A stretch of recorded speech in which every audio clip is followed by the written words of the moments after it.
It's senior day here at the Silver Diamond Baseball Complex for Carson-Newman Baseball, a Saturday doubleheader to wrap up the home South Atlantic Conference slate here in Jefferson City, Tennessee for Carson-Newman Baseball. The Eagles won the series opener with an 8th inning run yesterday against Coker. Now these two teams go at it for two more today on senior day for Carson-Newman Baseball. The Eagles honored 13 seniors prior to today's doubleheader, and now get ready to take on the Cobras. Eagles at 25-17. They're 500 in the league for just the second time this year, up against a Coker team 12-30, 9-19 in the league, and a Coker team one game back of 8th place entering the day in the South Atlantic Conference. Big series for both of these two teams. Carson-Newman's off on the right foot with an opening victory in this three-game set yesterday afternoon. Carson-Newman gives the ball to Ryan Higgins. He is the Game 1 starter in this doubleheader today, second game of this series. Higgins with a 6.71 earned run average in 11 starts this year. 1 win, 4 losses, over 51 innings of work. He has allowed 6 runs in each of his last 2 starts, looking to bounce back here in what will be his final home start of the 2026 season. Higgins, for his career, a 4.56 earned run average in 21 appearances on the mound here at the Silver Diamond Baseball Complex. He'll face this Coker lineup for the second time in his career. Did not pitch against the Cobras last year. His only appearance against Coker was back in 2024. He took a loss in a start in late April here at home. Luke Alford, Matthew Lipsy, Luke Miller, the first 3 hitters for the Cobras in this lineup that is exactly the same for the 9th place Cobras. You have Colton Penner in there with a 2-run base hit yesterday. Peter Adams, Gavin Edens round out this lineup for the Cobras on a beautiful Saturday afternoon. Once again, the weather continues to be terrific. The temperature is at 77 degrees. It's partly cloudy. Plenty of fans are in the stands for this Saturday doubleheader. Carson-Newman has just one home game left after today. Eagles wrap up the home conference slate here this afternoon. Ryan Higgins is on the mound for Carson-Newman, facing the lefty Alford, and the first pitch of the game is popped up and toward the left side and out of play at 12:05. Strike one on Luke Alford. Alford, a .333 hitter, making his 24th start. He has hits in 6 of his last 7 games and is coming off a 2-for-4 day in yesterday's opener.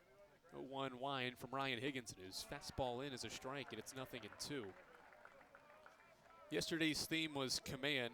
Christian Henderson found the zone a ton, and the Eagles only walked 1 guy, and that was an intentional walk late in the game. 0-2 set now for Higgins, and he pitches home. A breaking ball fouled off by Luke Alford. Count stays 0-2 to start this one. On this Saturday afternoon, Coker at 12-30. Record's very deceiving, though. 20 of their 30 losses by 4 runs or less, including now 6 straight losses. Their last 6 losses by 4 runs or less, 4 of those by 2 or less. 0-2 wind again from Ryan Higgins, and another foul ball by Alford. Hit that one softly toward his dugout, and it stays 0-2 to Coker's leadoff batter. Was one of just 2 Cobra hitters yesterday with a multi-hit day. Colton Penner at the 5 spot in this order went 2-for-4 as well. Another 0-2 from Higgins. Softly hit grounder to first. Logan Floyd attacks the baseball, takes it to the bag himself, and 3 unassisted is the opening out of this Saturday doubleheader. Cole Nathan and Logan Floyd. Right side of the infield for Carson-Newman. John Pierce back at shortstop for Carson-Newman. Aiden Gibson starts at third on senior day, his 185th career start, and a 119th career start at third. Ryan Bolton, another senior, out in left, with Braxton Smith and Bradley Soto Diaz in center and right. First pitch swinging is Matthew Lipsy, flaring this into foul ground. Bolton and Gibson and Pierce all give it a run, but it ends up in between the fielders in foul ground for a foul ball. Carson Cochran back behind the plate for Carson-Newman, making his 24th start of the season. 3 of the 13 seniors for Carson-Newman baseball in the lineup and in the batting order on this Saturday afternoon. 0-1 pitch on the way. First miss by Ryan Higgins on his 7th offering of the opening inning. His ball inside to Matthew Lipsey. The Coker center fielder has a base hit in 6 of his last 7 games as well. Went 1 for 3 yesterday. 1-1, swing and a miss. Good fastball by Higgins. Runs it up to 89 for strike 2. 1 ball, 2 strike count, 1 away in the opening inning here at the Silver Diamond Baseball Complex. Higgins winds for a 1-2. Chopper to third. Gibson backs up to field it. Long throw. It's low. It bounces before it gets to Floyd. Gets away, but not very far. It'll be an infield single for Matthew Lipsey, game's first hit. On a chopper to third that Gibson, just because of that initial hop, had to wait on. And also take a step back, which made the throw even longer to a speedy Lipsey, who goes up the line for a base hit. He's now hit safely in 7 of his last 8. And gives Coker a first inning runner with 1 away.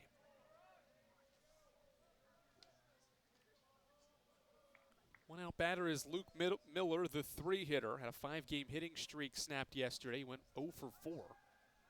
Higgins will pick over to first base. It's a Coker lineup yesterday that was able to find gaps. All 8 of Coker's hits yesterday were singles. Another pick to first. Lipsey back safely, head first line into first base. They did not have an extra base hit yesterday. And they ranked toward the bottom in the league in extra base hit categories, doubles, triples, and home runs. Pitch out, Lipsey takes off. Perfect call and a laser of a throw from Carson Cochran. He guns down Matthew Lipsey. 2 away.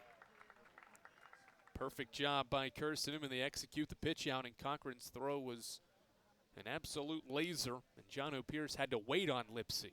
That's how good of a throw it was. Had a good 2 seconds to catch that baseball and tag out Lipsey. He was caught stealing for the 2nd out. Pitch was a strike as well, and Miller now takes the slider away for ball 1. Just the 6th time this year that Matthew Lipsey's caught stealing. Clears the bases on the 2-6 caught stealing.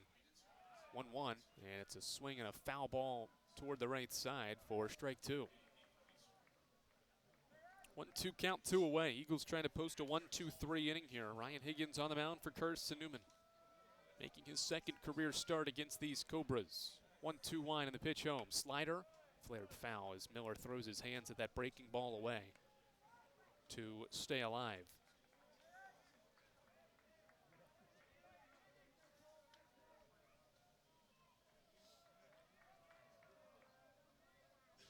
Cochran gives this sign to his junior pitcher. 1-2. Missed it high, tried to go to a slider inside corner, left a little high as well. 2 ball, 2 strike count now. Base is clear for the Cobras. An infield single was wiped away because of a caught stealing. And now Higgins a pitch away again from a 1-2-3 first. Swing and a miss, there it is.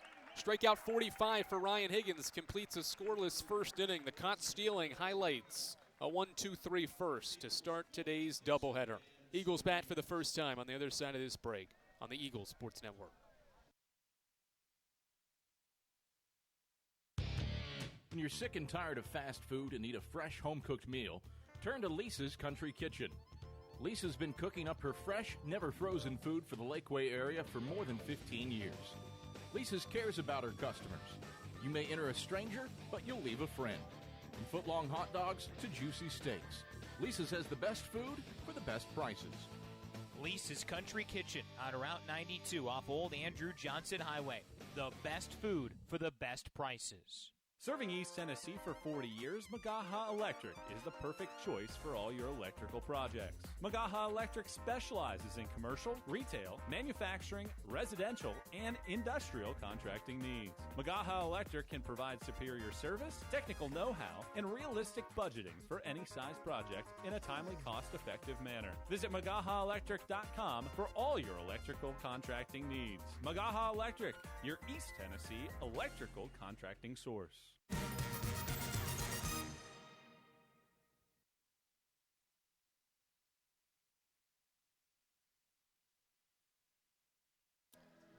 Casey Cleghorn is the Coker starting pitcher on this Saturday afternoon. 5.8 ERA for Cleghorn this season, a 1-6 win-loss record over 68 innings this season. Fine ERA, though. He's had some really good moments in what is his third season with this Cobras program.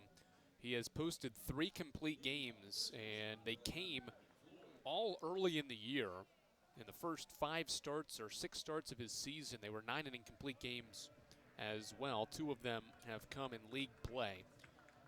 He takes the ball against this Carson-Newman lineup. Logan Floyd, Aiden Gibson, Bradley Soto Diaz lead things off in the opening inning.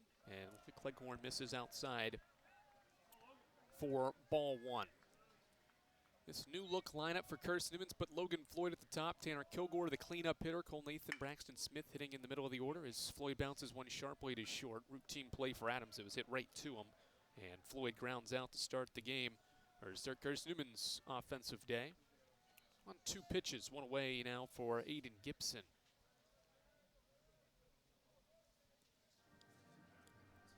Gibson started to swing a good bat for Carson-Newman. As to why he has continued to work his way up into the top of this Eagles order, into the 2 spot for the 2nd straight day, and takes a strike from Cleghorn.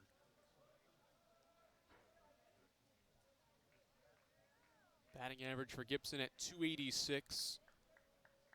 He was 1 for 4 yesterday with a 2-run single that started the scoring for the Eagles and in the game as he checked his swing and went around. At Cleghorn's 0-1 offering, it's 0-2 quickly on Carson-Newman's 2-hitter, the longest tenured Eagle on his senior day, facing the lefty. Outside corner called strike 3. Randall Hartz rings up Gibson on 3 pitches as Cleghorn paints the corner. And there's 2 away. Looked to be off the plate, but Cleghorn drops in that breaking ball on the backside to Gibson for the called strike. And there's 2 away now for Bradley Soto Diaz. Another Carson-Newman senior takes a strike. 5 pitches, 2 outs for the southpaw Cleghorn, who has been a workhorse on the mound for the Cobras this year. 0-1. Inside corner called strike. Soto Diaz with a look for the umpire as that one was called a strike toward the upper part of the zone, and Cleghorn continues to work quickly. Ahead 0-2 on Soto Diaz. Here's the 8th pitch of the inning. Tying inside. Soto Diaz has reached base safely in 11 straight games, went 2 for 5 and scored 2 runs yesterday. Carson-Newman's 5-4 victory against Coker. 1-2. Tried to go inside corner and missed it. 2 balls, 2 strikes. Both teams were scoreless early yesterday. 2-2, swing and a miss. Soto Diaz foul tips it into Miller's mitt, and it's swinging strike 3, a 10-pitch 1-2-3.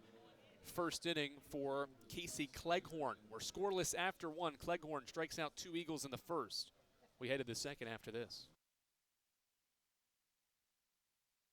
There's something about a small community that unites us, whether it's cheering on our favorite team or the way we come together in a crisis. Small communities are made up of people with big hearts. We're dedicated to hard work and innovation through sunny days and stormy nights. AEC is always here, powering the people and the places that make our community a spectacular place to call home. AEC, power what matters most. Insurance, it's about people, not things. It's about security. It's about confidence. It's about relationships. It's about trust. It's about you. As a local independent agent, Bible Insurance Agency can design an insurance program that's just right for you and your family. Give the people you love safe, sound, secure protection from Auto Owners Insurance. Call Bible Insurance Agency 423-586-4320 or go by 1600 East Andrew Johnson Highway in Morristown.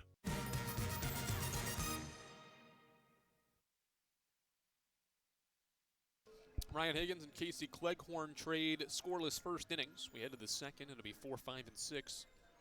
Gavin Johnson, Colton Penner, and Rocco Wojcik to face Ryan Higgins, who needed just 15 pitches to get through that first inning. A caught stealing helped him out, helped him pitch a 1-2-3 frame. And now Gavin Johnson will lead things off. Coker's first run yesterday was in the second inning because of consecutive singles from Johnson and Penner. Johnson later scored on a Rocco Wojcik ground out. Good pitch by Ryan Higgins, drops it in for a called strike to Gavin Johnson, who has the longest hitting streak on this Coker team. He's hit safely in 9 straight. Left-handed hitting DH as 19 multi-hit days, went 1 for 3 yesterday. Out of the cleanup spot, 0-1. Change-up blow for a ball from Ryan Higgins. Even though Higgins last time at home against Wingate gave up 6 runs, and that was his final line, as well as 8 hits, he had pitched 3 scoreless innings to start that outing. There's a line drive to short. Pierce sliding effort to his left to record the opening out of the second inning. Eagles were sharp defensively yesterday. It was Rodriguez at short. Today it's Jono Pierce with a sliding effort to rob Johnson of a base hit. One away in the second inning. Here's Colton Penner. Penner started the Coker scoring, or actually tied the game, I should say, in the 6th inning yesterday as he takes a strike from Higgins. Started the scoring with a tied the game rather with a 2-run single in the 6th inning. Pitch high from Higgins, a ball and a strike to Colton Penner, who has a base hit in 9 of his last 11 games. Spanning the end of March into the beginning of April. 1-1. Fastball low at 88, 2 balls and 1 strike. Ryan Higgins' best stretch of starts this season spanned the end of February into the beginning of March. 2-1. Ground ball to short. Pierce to his left. Fields it cleanly. Throw is perfect to Logan Floyd, and Pierce has made the first 2 outs. A line drive, now a ground out he's taken care of for Ryan Higgins. There's 2 away for Rocco Wojcik. Well, ground balls were a theme yesterday for this Coker team. They hit into a bunch against Christian Henderson yesterday. Higgins has already gotten a handful so far. They hit 16 groundouts yesterday. Swing and a miss by Wojcik. The first pitch, fastball from Higgins for strike 1. Higgins against Anderson to end February, 6 innings, quality start. Took the loss though. Then against Catawba went 4 2/3 of 1-run ball. 0-1. Inside corner miss by Higgins. It's a ball and a strike.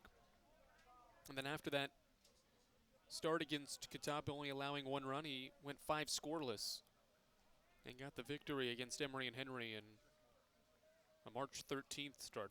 Those 3 starts came in a row and were his best of the year as Wojcik bounces this one back up the middle for a base hit. Hit right back to Higgins softly. Couldn't catch the line drive, and it sneaks its way back up the middle for a 2-out hit. Second Coker hit and another single. All 10 of their hits this weekend are singles. And now Luke Peterson, who started the scoring for Coker yesterday with an RBI groundout, stands in with 2 away. Wojcik aboard. He has 8 stolen bags this year. He's been caught stealing 5 times. Fakes a steal there, and Peterson bounces it through the right side for a base hit. Wojcik stops at second base, and there's consecutive singles here in the second inning from Wojcik and Peterson. This is what Coker did yesterday. They just find gaps. Single here, single there. That's how the Cobras have put pressure on opposing pitching and defenses this year. Did Carson-Newman yesterday, and they're doing it again here today in the second inning. 2 on, 2 out for Peter Adams, the Limestone transfer. He was 0 for 4 yesterday. Faces Higgins for the first time and takes outside. Hey, we called it last. Let's go.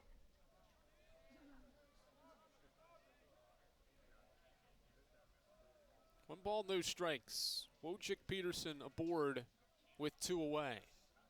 Adams the batter. Scoreless second inning. Higgins misses outside. 2 balls and no strikes. It's a quick start to this inning for Ryan Higgins. Needed just 7 pitches to get the first 2 outs of the frame. And over the last 4 pitches has seen Coker get 2 runners. He's behind 2-0 on Adams, who shows bunt and takes it away. And the pitch misses low for a ball. 3-0. 3-ball counts were rare yesterday for Carson-Newman's staff. This is the first one of the day for Ryan Higgins. Comes with 2 outs here in the second inning. It's 3-0 on the shortstop Adams. And it's a 4-pitch walk, ball into the turf. 2 2-out singles and now a 4-pitch walk to Peter Adams will bring the 9-hitter Gavin Edens to the plate.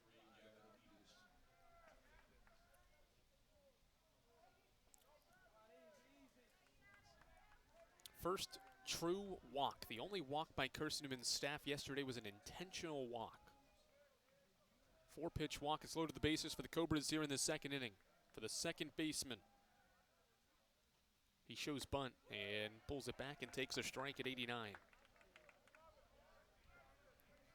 Can Higgins get out of this second inning? Cobras have loaded him up with 2 away. Nothing in 1 set for the junior righty. He comes home with a fastball and misses high. Opposing teams have 16 hits off Higgins this year with 2 outs.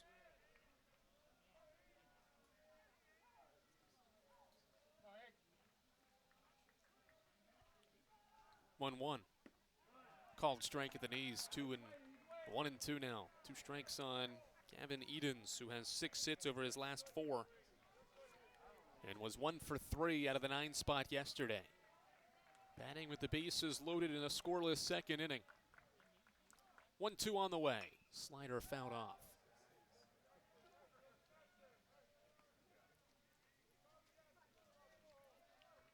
Lineup card turns back over to the top for Luke Alford next.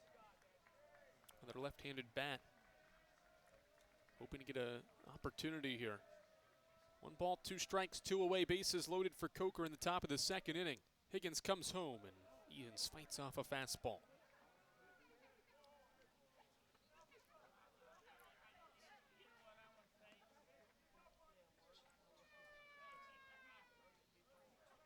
Opposing teams against Higgins this year have hit .360 with runners on base. Opposing teams have 30 hits with guys on against Higgins this year. 1-2, grounded back up the middle. Pierce to his left will take it to the bag himself at second for the force out, and the play is made. No runs in the second inning despite Coker loading the bases with 2 hits and a walk, no errors, and they strand him loaded in the second inning. We stay scoreless when Carson-Newman comes to bat for the home half of the second inning. After this on the Eagles Sports Network. Don't know what to wear on game day? Head over to shopseeandeagles.com for all of your Carson-Newman athletics gear. You can find clothing from Adidas, Columbia, Nike, and Under Armour to cover you from head to toe. ShopSeeAndEagles.com also has duffel bags, backpacks, jewelry, pet supplies, and gifts. Don't waste any more time. Prove you are the ultimate Carson-Newman fan with the official gear of the Eagles at ShopSeeAndEagles.com. Visit today. Dorm food got you down? Need a home-cooked meal? Then Lisa's Country Kitchen is for you. Lisa's Country Kitchen has been feeding Carson-Newman students for 15 years. Lisa's has a family-friendly atmosphere all day long. From the morning with her $2.99 breakfast specials to dinner with Lisa's fresh, never-frozen steaks. Carson-Newman students get a 10% discount with their student ID. Lisa's Country Kitchen on Route 92 off Old Andrew Johnson Highway. The best food for the best prices.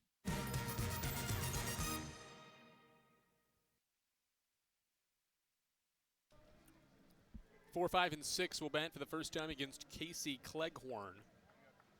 In this second inning, he needed just 10 pitches for that 1-2-3 first. Tanner Kilgore, Cole Nathan, and Braxton Smith, the 4, 5, 6 hitters to get their first opportunity against the Coker left-hander on this Saturday afternoon. Cleghorn talked about it in the first inning. He's been a workhorse this year in his 9-inning complete games as he starts Kilgore with a strike. In each of those 9-inning complete games, he's tossed at least 130 pitches and as many as 161 this year. Ground ball to third. Moving to his right was Wojcik to gather that ground ball and throw out Kilgore for the first out of the second inning. That 161 complete game effort was the second start of his season against Barry. A 4-3 loss. He took the loss in that start, believe it or not, as well. One away for Cole Nathan. Had his on-base streak ended yesterday. Had reached base safely in 29 straight games, but went 0 for 4. Takes a breaking ball away from the lefty. 1 ball and no strikes on Cole Nathan. Braxton Smith after him here in the second inning. Eagles without a base runner through the first 4 to face Casey Cleghorn. Knee-high fastball levels the count. Cleghorn last time out went 5 1/3 at Anderson, or at home against Anderson. Gave up 10 runs total, 8 hits, 8 earned runs. And he only struck out a guy, or rather only struck out 2. As he fires in a strike again to Nathan, it's 1 and 2. He's already struck out 2 Eagles, both in that first frame. 1-2 wind. Nathan slices one, right field line. Will it stay fair? It drops foul. Nathan went down to get that 1-2 pitch. Nearly had himself extra bases into the right field corner, but it just landed toward the right side of the right field line, and Nathan will go back, grab his bat again, and ready up for another 1-2 pitch from the lefty Cleghorn. Cleghorn has allowed 6 runs in each of his last 2 starts. And in every start this year except for one, he's allowed multiple. As he misses outside, it's 2 and 2.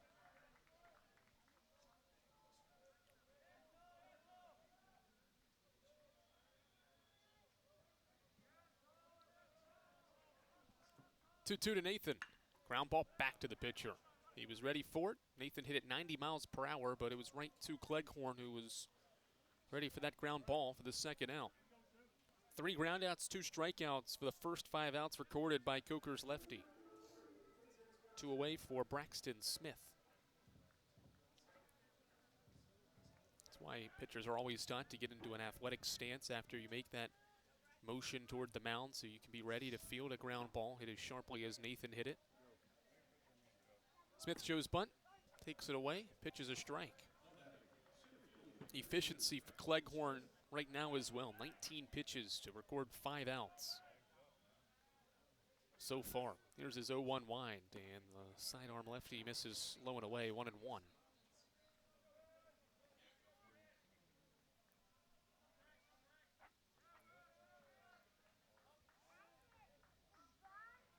One home to Smith, outside for a ball. Smith has reached base safely in 5 straight. Only played 1 of the 3 games last weekend against Mars Hill. Back in the lineup, making his 2nd straight start out in center field. 2-1. Chopper behind the mound towards second. Edens waits on it, and the ball drops out of his mitt. That'll be a fun one to deal with. Was certainly going to be a close play because the second baseman, Edens, did have to wait on that hop after it bounced over the mound. And he would have to have thrown that baseball from near second base. Either way, Carson-Newman has its first runner. And it's 2 outs with Smith aboard for Carson Cochran. Cleghorn staring at Smith, who has a short lead at first and now comes home with a slider across the plate, but low for a ball.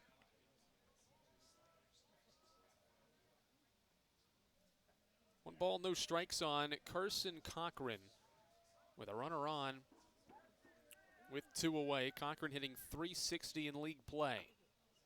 Chopper near the plate, off to the right side, foul.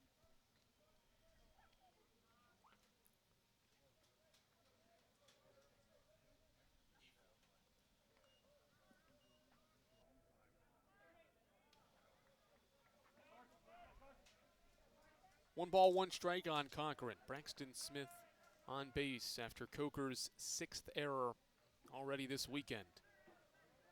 1-1 home. Check swing, liner, foul into the screen. It's 1-2.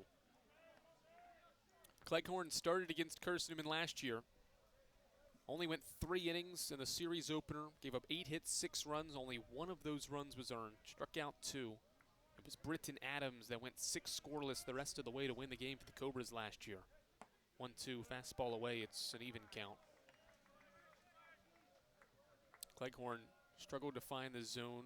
Only had 43 pitches and 43 strikes and 73 pitches before getting pulled there in that 4th inning of the opener last year.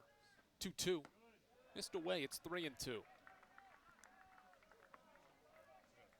Inning has continued here for the lefty Cleghorn. He needed just 19 pitches. 10 in the first to get the first 3 outs, 9 to get the first 2 of this second inning, but Smith has reached and Cochran's worked to count full. And now a pick to first.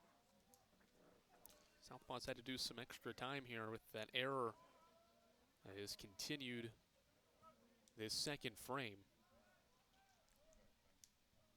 Smith will be on the move when Cleghorn goes toward home.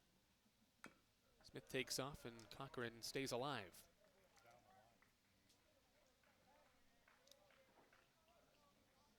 Ryan Bolton and Jono Pierce, the last hitters in Carson-Newman's batting order yet to face the southpaw, would be after Cochran here in the second inning.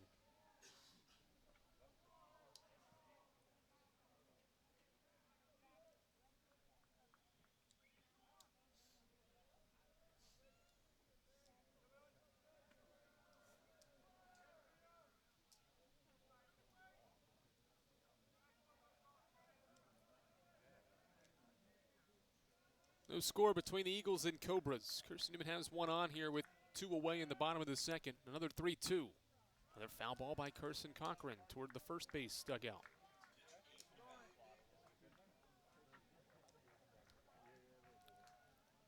Nine pitches for the first 2 outs of this second inning. Smith continued it by reaching on an error. And now Cochran waits on an 8th pitch in his at-bat. Here it is. And Cochran swings and foul tips it into Miller's mitt to end the inning. Cleghorn's 3rd strikeout ends Carson-Newman's late second inning threat. We've played 2 innings in this first of 2 today. We're tied and scoreless. Tri-Light is proud to support Carson-Newman Athletics. We salute the student athletes who are working hard to make great things happen on the field, in the classroom, and in the world. It takes vision, commitment, and teamwork, qualities we share at Tri-Light. Our mission is to provide life-changing opportunities by building a world-class fiber broadband network. If you'd like to learn more, please visit trilight.net or call us at 833-847-0824. We select our insurance companies the same way you do, very carefully. When you work with us, you can count on receiving fast, courteous, and professional service and quality protection through Auto Owners Insurance. For a no-problem approach for your life, home, car, and business insurance needs, ask us about the No Problem Company, Auto Owners Insurance. Call Bible Insurance Agency at 423-586-4320 or go by 1600 East Andrew Johnson Highway in Morristown, serving the Lakeway area's insurance needs since 1931.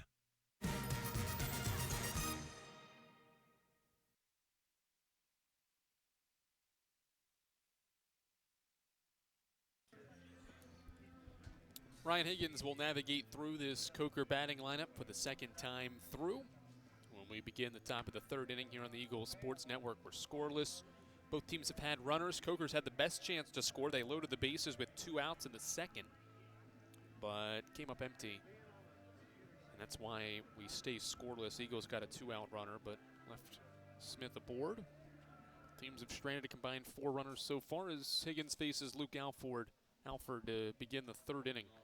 After a 21-pitch second inning, it's up to 36 as he gets ready to start this 3rd inning. Righty winds and hits Alford.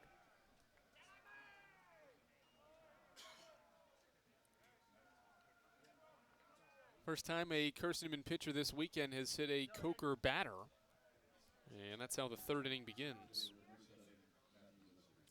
Now Matthew Lipsy. The number one thing that all coaches talk about, certainly the case with this Coker lineup that is so dangerous with its speed and ability to play small ball is you don't want to give this offense freebies. Any offense doesn't need freebies as Lipsy shows bunt and takes it away for a strike. Carson-Newman excelled at that yesterday. Higgins has now issued 2 as he pitches into the 3rd. The ball's in a strike. Good lead for Alford at first base as Lipsy stands in for an 0-1. Swing and a miss, ball into the turf. Good block by Cochran as well. And Higgins has responded by working ahead 0-2 on Matthew Lipsy, who was able to single in the first inning but was caught stealing for the second out of the inning. 0-2 home. Slider missed inside, 1-2.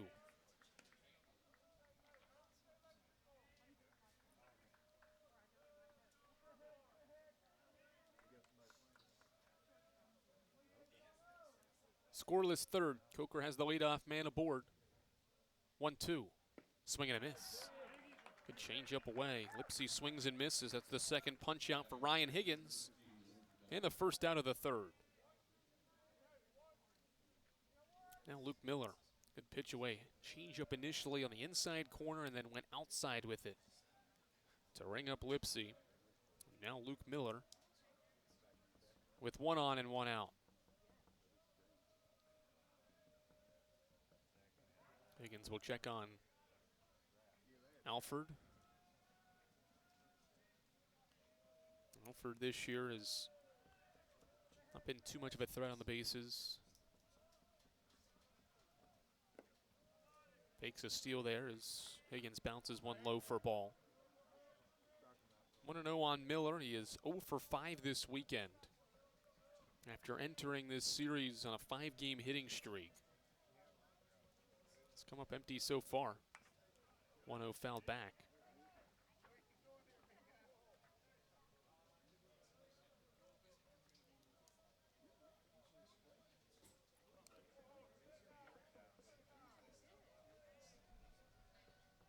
Coker's catcher batting with a runner on and 1 out.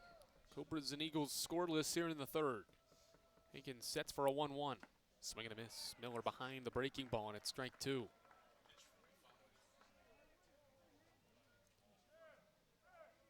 Early base runner against Higgins here in the 3rd. Struck out Matthew Lipsy on 4 pitches. Trying to do the same here against Miller. 1-2. Miller thought about it, but stayed away from Higgins' slider away, and the count evens. 2-ball, 2-strike count.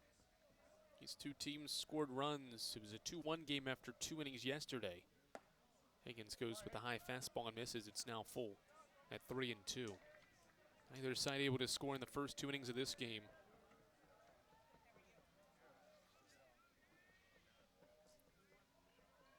Three-two. Ball gets away from Cochran. Runner will advance to second on the ball 4. So Luke Miller battles back. It was a 1-2 count, and then 3 straight misses by Ryan Higgins have put 2 on here in the 3rd for Gavin Johnson, the best hitter on this Coker team. Bats with 2 on and 1 out.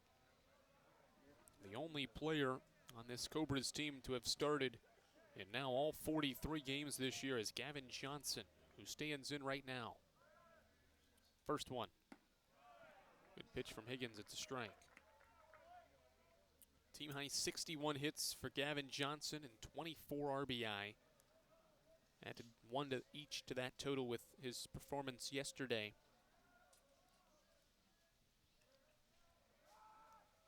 No 1. Line drive to second. Nathan catches, flips to Pierce. Double play. Just what the doctor ordered for Ryan Higgins. Cole Nathan catches the line drive. And the little flip to Pierce helps the Eagles turn 2 to escape a 3rd inning jam. 3 scoreless from Higgins to keep this game scoreless on the Eagle Sports Network.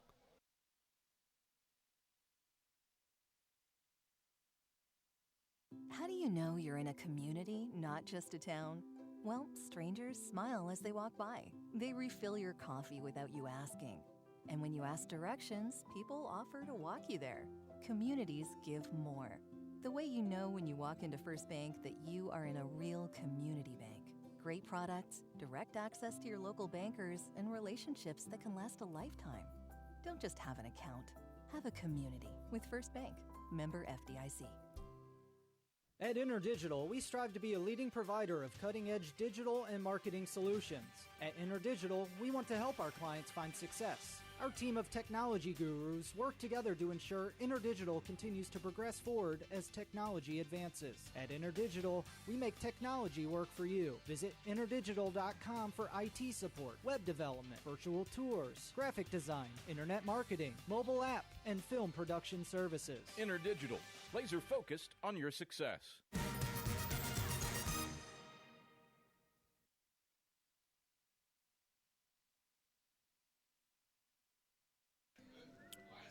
Bottom of the third inning, it's 8-9-1 for Carson-Newman for the first time against the lefty Cleghorn, Ryan Bolton, John O'Pierce, and then back to the top of the order for Logan Floyd when this home half of the third gets underway.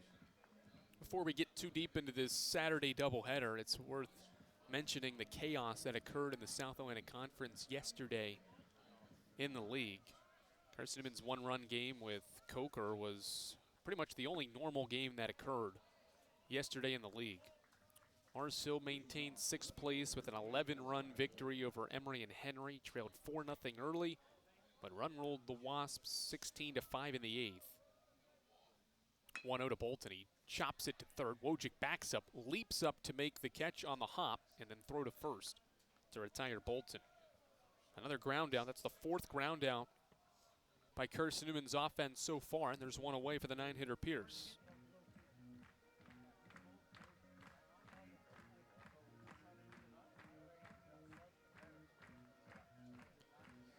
Lincoln Memorial had the best win of any team probably all year, and probably safe to say in a long time. They rallied, did the Rail Splitters from down 7 runs in the ninth to beat Wingate 11-10. The only out Wingate recorded in the ninth inning was on a sac bunt, as Pierce takes inside for ball one, 1-1 count with one away in the third. Rail Splitters scored 8 times in the ninth inning to win 11-10 in that series opener with the Bulldogs, as Pierce is behind a fastball and it's strike 2. So second place Wingate looked like maybe they were going to have second place taken from them, but Lenore Ryan lost to 8th place Tusculum. That's a significant result as Pierce takes inside for ball 2, because now that's why Coker's a game back of 8th, because the Pioneers defeated the Bears 12-10 last night in a game that had 7 errors. 2-2 outside, and Pierce has worked the count full. Catawba won 8-5 over Newberry. That's good for the Eagles and their chances to move up 3-2 off the plate. So John O'Pierce works a 6-pitch walk to give Carson-Newman a base runner with one away in the third inning. And the top of the order in Logan Floyd's next. The last of the chaos last night was UVA Wise defeating Anderson 8-6 in a game that was 16 innings long. UVA Wise was trailing for the entire game, down 4-0 in the ninth, rallied for 5 in the inning. Then Anderson tied the game with a 2-out base hit. And then the two teams just went back and forth. It was great relief pitching between Wise and Anderson. Neither side in extra innings had a base hit until the 15th inning, and neither side scored until the 16th, when Wise scored 3 times and then held Anderson to just 1 run in that 16th inning to win 8-6 to keep Wise's season and conference tournament hopes alive as well, as Floyd takes a strike.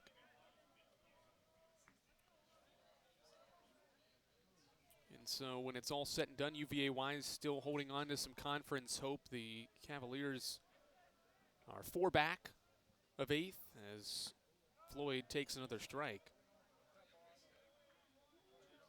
And it's 0-2. Wise 4 back, E&H 4 back of 8th place Tusculum. Coker's 1 back, Anderson 2 back. Everybody in the league still alive for the conference tournament as of today and of this moment.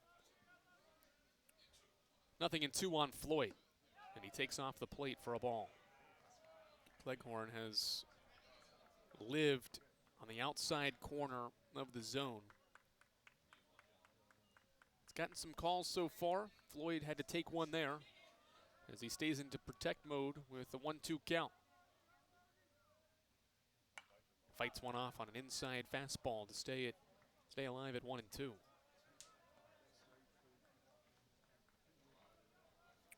Floyd hitting .414. He's reached base safely in 25 straight games.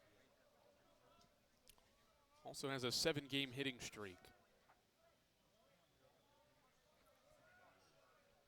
2-2. Ground ball, back up the middle. Adams dives, can't get to it. Pierce to second base, and the hitting streak, an on-base streak, continues for Floyd. He's hit safely in 8 straight, and he reaches base safely for a 26th straight game to put 2 on and 1 out for the Eagles in the 3rd.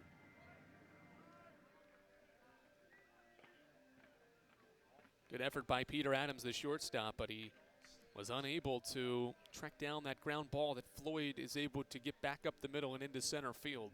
That is Carson-Newman's first hit, and there's 2 aboard for Aiden Gibson. Looks down at third, and head coach Tom Griffin gives him a signal, and now is ready to hit. Coker not expecting a sacrifice situation here. There is an out on the board as Cleghorn sets at the belt. First one home. Gibson bunts it third base side. Third baseman Wojcik has to charge on the run. Throws to first, and Gibson out. Jake Britt, the first base umpire, calls Gibson out. The bunt was a little heavy off the bat of Aiden Gibson. Right idea. Wojcik was behind the bag at third, but made a terrific play on the run. And maybe just barely got Gibson at first. It is a productive bunt, though. Sack bunt does move the 2 runners into scoring position, but now it's Bradley Soto Diaz.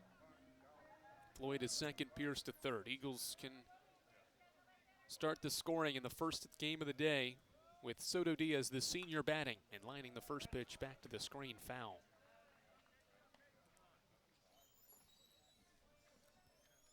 What a terrific year for the senior Soto Diaz. 30 RBI and 18 extra base hits of his 48 this year. 0-1, well away. Soto Diaz has fit right into this Carson-Newman order. A .387 hitter this season, and in his only season with the Eagles. He's made it a good one. 1-1. Liner foul again late on the fastball, and it's strike 2.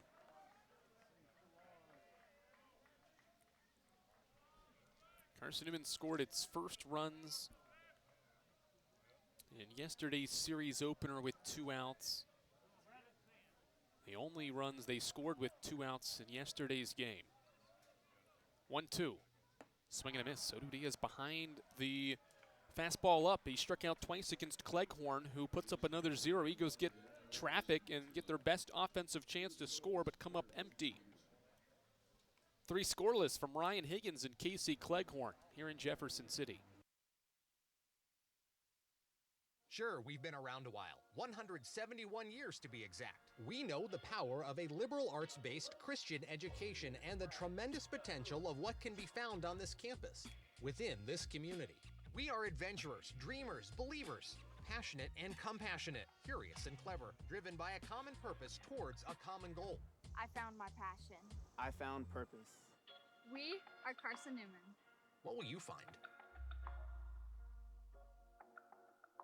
Domino's Pizza in Jefferson City and Morristown wants to help feed your business. When you're hungry at lunch, show your business card at Domino's in Jefferson City and Morristown when you make your purchase for pickup or delivery to get 25% off the entire order. That's 25% off your order at Domino's in Jeff City and Morristown when you show your business card. Call 865-471-6700 to get a pizza. Domino's, the official pizza of the Carson-Newman Eagles.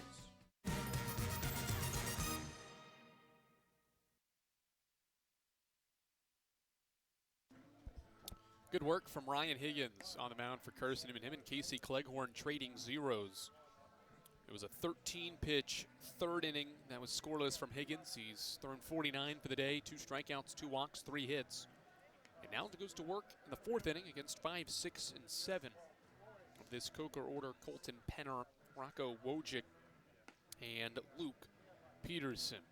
Well, Carson-Newman has this scenario in order to play baseball into May and make the conference tournament. Carson-Newman either just needs to win one game of its final 5 conference games or hope Tusculum loses one game today. That's the scenario for the Eagles to be the 7th team to clinch a SAC tournament berth, which would leave just the 8th spot up for grabs between still 6 teams as Colton Penner takes a strike on pitch 50 from Ryan Higgins to start the 4th. Penner grounded out in the 2nd inning against Higgins. No balls and a strike as Higgins has the sign from Cochran, steps to his left and pitches home another fastball. It's a strike again at 88, and it's 0-2. Higgins' command was a little off in the 3rd, but that line drive double play turned by Nathan and Pierce helped get him out of that inning. He hit a batter and walked one as well in that 3rd. As he overthrows a slider, and it's 1-2 on a waste pitch. For Carson-Newman's standing, we mentioned just a win or a Tusculum loss will clinch a tournament berth. Carson-Newman cannot finish any higher than 4th. The Eagles would need LMU to lose every single game the rest of the year, and the Eagles would have to win every single game the rest of the way. As this one's a fair ball down the line at 3rd. Long throw from Gibson in foul ground, and the runner is out at 1st. Penner was trying to take a turn because he thought the ball got past Gibson, and the senior with a senior highlight on senior day. Gibson threw that from 2 steps in foul ground, and Penner had taken a turn and then at the last second realized, oh, I need to sprint through the bag. And I think it threw off the timing of that play as well. What a play by Carson-Newman's most tenured infielder and player on this team as Wojcik takes the ball. Those are the defensive plays that we talked about yesterday that were so impressive that help a pitcher out. Gibson makes one here in the 4th inning. 1-0 to Wojcik. Inside corner, missed it on a fastball. It's 2-0. Eagles need a lot of help to get up to 4th in the league. 5th and 6th place chances to move up are more reasonable. 2-0 offering. Outside corner, a strike to Wojcik. Eagles 3 back of 6th place, 2.5 back of 6th. In the league standings, Mars Hill won and Newberry lost, as to why those shift a little. 2-1. Wojcik takes another strike on Higgins' changeup, count evens. 2 balls and 2 strikes in a scoreless game here at the Silver Diamond Baseball Complex. Top of the 4th inning, 1 away for the Cobras. And a foul ball toward the dugout for strike, or to keep the at-bat alive at 2-2. Wojcik has one of the 3 Coker hits in this game. 2 out base hit in the 2nd inning that helped start a 2nd inning that had the bases loaded. 2-2. Line drive sharply into left field, a base hit on a 2-strike fastball. And Coker has a runner for the 4th straight frame. Wojcik has a 2-hit day. His 10th multi-hit game of the year gives Coker a 1-out runner. And now the 7-hitter, Luke Peterson.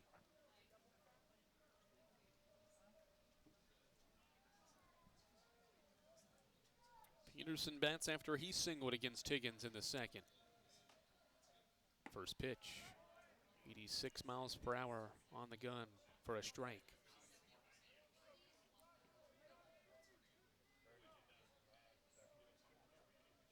Peterson has had just 6 hits since February entering the weekend. He now already has 2 this series, making his 3rd straight start out in left. Batting for the 2nd time against Higgins. Nothing in 1 pause with 1 away in the 4th. Good fastball and another strike. It's 0-2.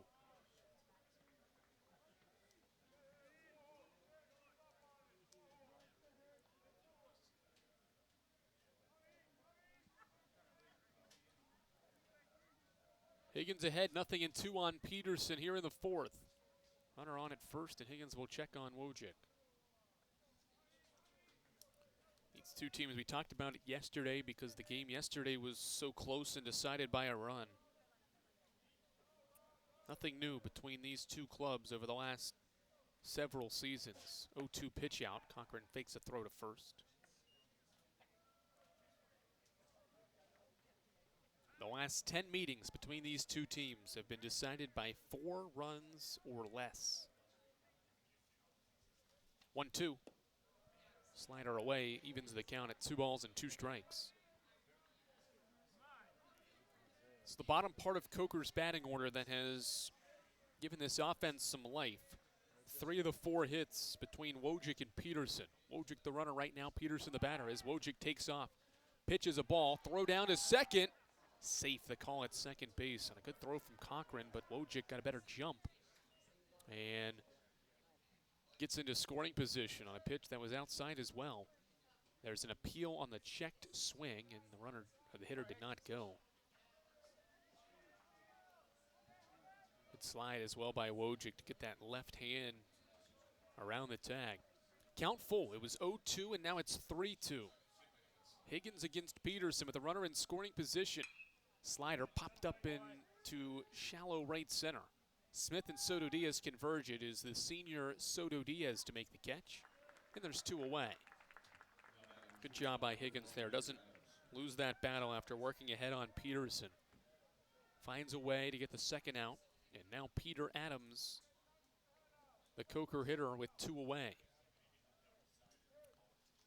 Again, Higgins this year has had some really good starts, and then at times things have unraveled as Jason White is requesting for time, and he will make a walkout to the mound. In Higgins' last home start, he went 3 scoreless, or went a scoreless first and then gave up multiple runs over his next 3 frames.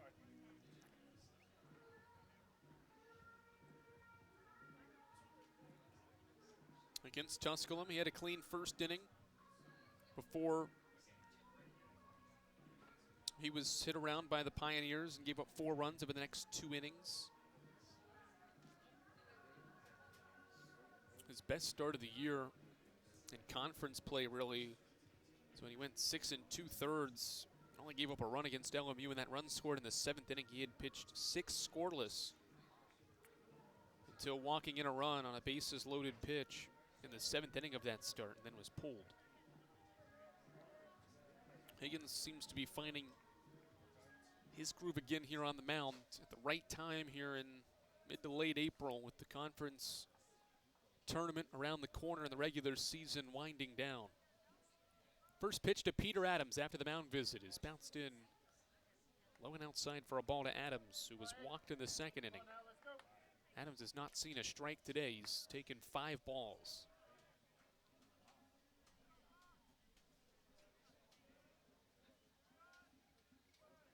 1-0. Adams, ground ball, back up the middle, Pierce to his left. On the run, Fields, throw is low, Floyd handles, and the inning is over. More traffic for the Cobras in the 4th inning, but Ryan Higgins bears down again and strands a Coker runner in scoring position thanks to some great defense in the 4th. Can the Eagles break up this scoreless game? We'll find out in the home half of the 4th after this. Domino's Pizza in Jefferson City has deals for Carson-Newman students. Bring in your valid student ID when you order for pickup or delivery, and Domino's in Jefferson City will give you a steaming hot large 1-topping pizza for $4.99. That's a large 1-topping pizza for Carson-Newman students for $4.99 at Domino's in Jeff City. Call 865-471-6700 to order. That's 865-471-6700. Domino's, the official pizza of the Carson-Newman Eagles. Okay, let's see. I'm ready to do this. Carson-Newman. It's been around since 1851.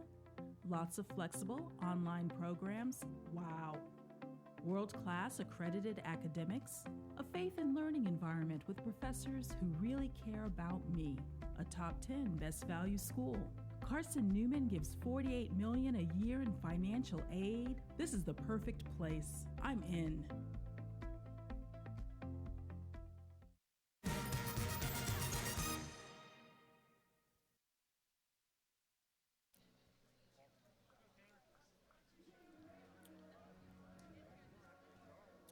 Same part of the order that started the second inning. We'll start the fourth for Carson-Newman in a scoreless game with Coker.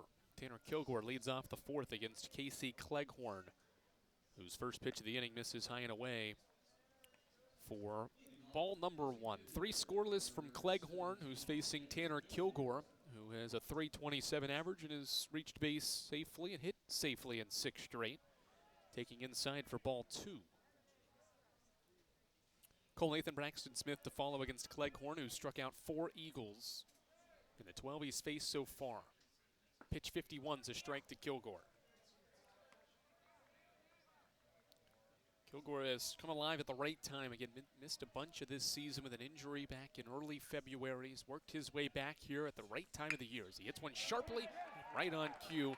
Tanner Kilgore continues his hitting streak, which is now 7 games, and has Carson-Newman's second hit. Ground ball single through the left side. Leadoff batter aboard for Carson-Newman for the first time against Cleghorn. Eagles had started each of the first 3 frames with a ground out. Prior to that, Kilgore leadoff single. And now Cole Nathan bats with a runner on. Nathan 0 for 5 in this series. Shows bunt and bunts it foul. Right at the plate, it's a strike. .292 hitter is Cole Nathan this year. All-Sac second baseman from a year ago with 45 hits. I think the most impressive thing about Nathan this year has been his defensive work. Shows bunt again and takes fastball away. 1-1 now. He has made some great defensive plays. Has only committed 4 errors on the year. Hoped Carson-Newman's defense be one of the top in the South Atlantic Conference this year. Nathan shows bunt again, first base side bunt on a 1-1 pitch. Cleghorn tries to tag him out, instead has to flip to first, and the play is made. Good job by Nathan. He at least made Cleghorn flip that baseball. He was trying to tag out Nathan, who was running hard up the line. And the flip is in time to get Nathan on the sack bunt. Second sack bunt by Carson-Newman in this game. We'll move Kilgore into scoring position for Braxton Smith here in the fourth. Good work and good awareness as well by Cleghorn to stay with that play. Now the first one to Smith, stays outside, a slider.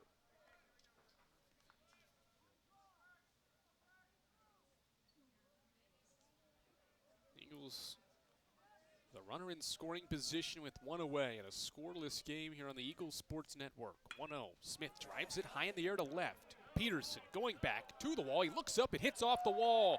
Tanner Kilgore will score. Braxton Smith has extra bases. He pulls up to second with an RBI double. Carson-Newman starts the scoring in the fourth on Braxton Smith's 8th double of the year.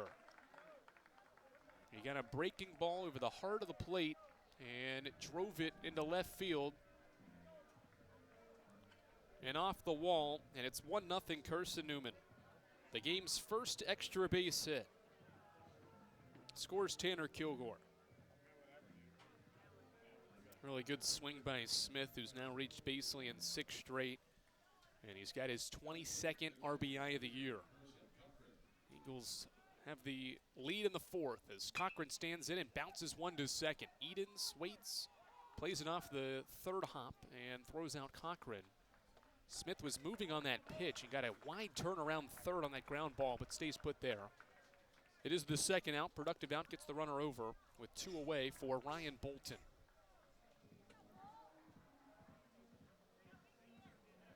One nothing lead for Carson-Newman on the Smith double. He's at third for Bolton. One of the 13 Carson-Newman seniors honored prior to today's doubleheader, hitting .274 and making his 90th, or rather 42nd career start, playing in his 90th career game, and he bounces one through the right side for a base hit. 2-0 Carson-Newman. The senior has an RBI on senior day, his 10th of the year, makes it 2-0. That's just excellent hitting. Bolton has gotten more time because of some injuries in the outfield late in the year. He continues to be productive at the bottom part of the order. He had a 2-hit day yesterday and has his 3rd of the series to score Smith here in the fourth.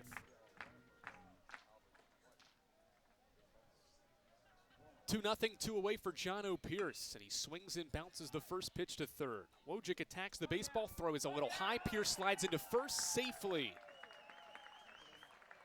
A second Coker error and a 7th of the weekend. Continues the 4th. Wojcik, I think, rushed the throw at just a hair. He fielded it pretty cleanly and efficiently, but his throw pulled Penner off the bag, and the first baseman couldn't get back to the bag to tag out Peters in time. And so the innings continued, and Kyle Gallman's going to go talk things over with his pitcher in infield with 2 away. And Carson-Newman's best hitter coming to the plate, and Logan Floyd, who's 1 for 2. And 2 for 4 this weekend. Well, again, Tom Griffin raved about it, and it's the reason Logan Floyd's batting in the leadoff spot is because the Eagles offensively have been balanced all year, and the bottom of this order continues to find ways to get on base. And that's why you bat Logan Floyd in the leadoff spot, because here in the 4th, the bottom part of this order has gotten on base, and now you've got your best hitter and your top run producer batting with 2 on and 2 out. And even though there is an open base, you don't want to load him, and you're not going to pitch around Floyd here if you're Cleghorn. First and second, 2 away. 2-0 Carson-Newman. Cleghorn fires in a strike on his 61st pitch of the day. Furthermore, Pierce has reached twice. Bolton has a hit. Smith a hit and is reached by an error. Those 3 of the 4 at the bottom of this Eagles order today. 0-1. Missed outside. It's ball 1.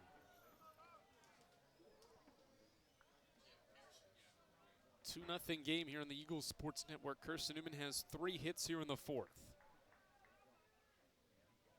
1-1 count. Floyd drives it center field. Lipsy going back to the wall. Floyd gives it a ride. Not far enough. Lipsy tracks it down to the wall, and the inning is over. Good work by Carson-Newman. They start the scoring with 2 runs in the 4th on 3 hits, an error, and 2 left in the 4th. It's Carson-Newman 2 on a Braxton Smith RBI double and a Ryan Bolton single. Eagles have the lead after 4 on the Eagles Sports Network. This is Carson-Newman men's basketball alum Taylor Hawkins. I want to help your family secure its financial future. I'm with Modern Woodman Financial Planning, where we touch lives and secure futures. Let Modern Woodman protect your family's financial security through life insurance, retirement planning, and financial services. You can contact me, Taylor Hawkins, at cneagles.com/Modern Woodman. That's cneagles.com/Modern Woodman. Help secure your family's financial future through Modern Woodman Financial Planning. The #1 source for Carson-Newman athletics gear is shopseeandeagles.com, where you can find gear from Adidas, Columbia, Nike, and Under Armour. Shirts, jerseys, sweatshirts, shorts, pants, hats, and scarves. Shopseeandeagles.com is your source for everything CN. You can even show your school spirit on your smartphone or tablet. All of your game day essentials can be found in one place. Shopseeandeagles.com.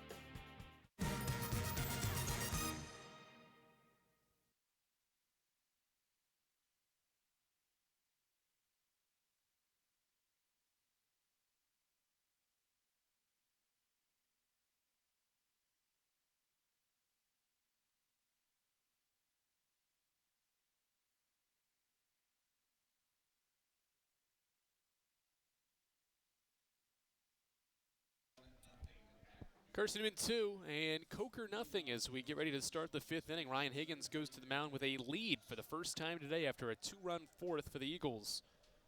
Higgins will face 9-1-2. Gavin Edens leads things off, a .240 hitter. The 9-hitter bats to start the 5th against Ryan Higgins, who has thrown 67 pitches to get through 4 scoreless and starts the 5th with a strike.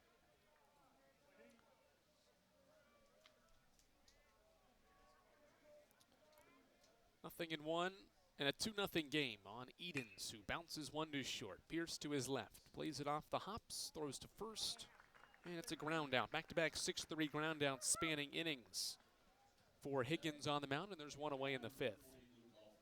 Ryan Higgins has now gotten 6 ground outs. In the series, Carson-Newman's pitching staff has forced this Coker lineup to ground into 25 ground outs in this game. Crazy number for the series as the top of the order, and Luke Alford bats with one away and swings and misses way out in front of that changeup. Strike one.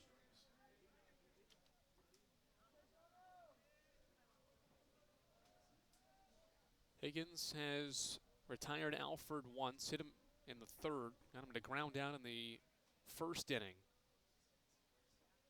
0-1. Line drive, driving away from Smith, who's on the run, won't get to it. This ball will bounce up against the wall in left center field, and Luke Alford will pull up to second base with Coker's first extra base hit of the weekend. A double from Alford, his third hit, gives the Cobras a 1-out runner in scoring position. Good piece of hitting there as Alford goes the other way with Higgins' 79-mile-per-hour pitch. Now another left-handed hitter in Matthew Lipsy.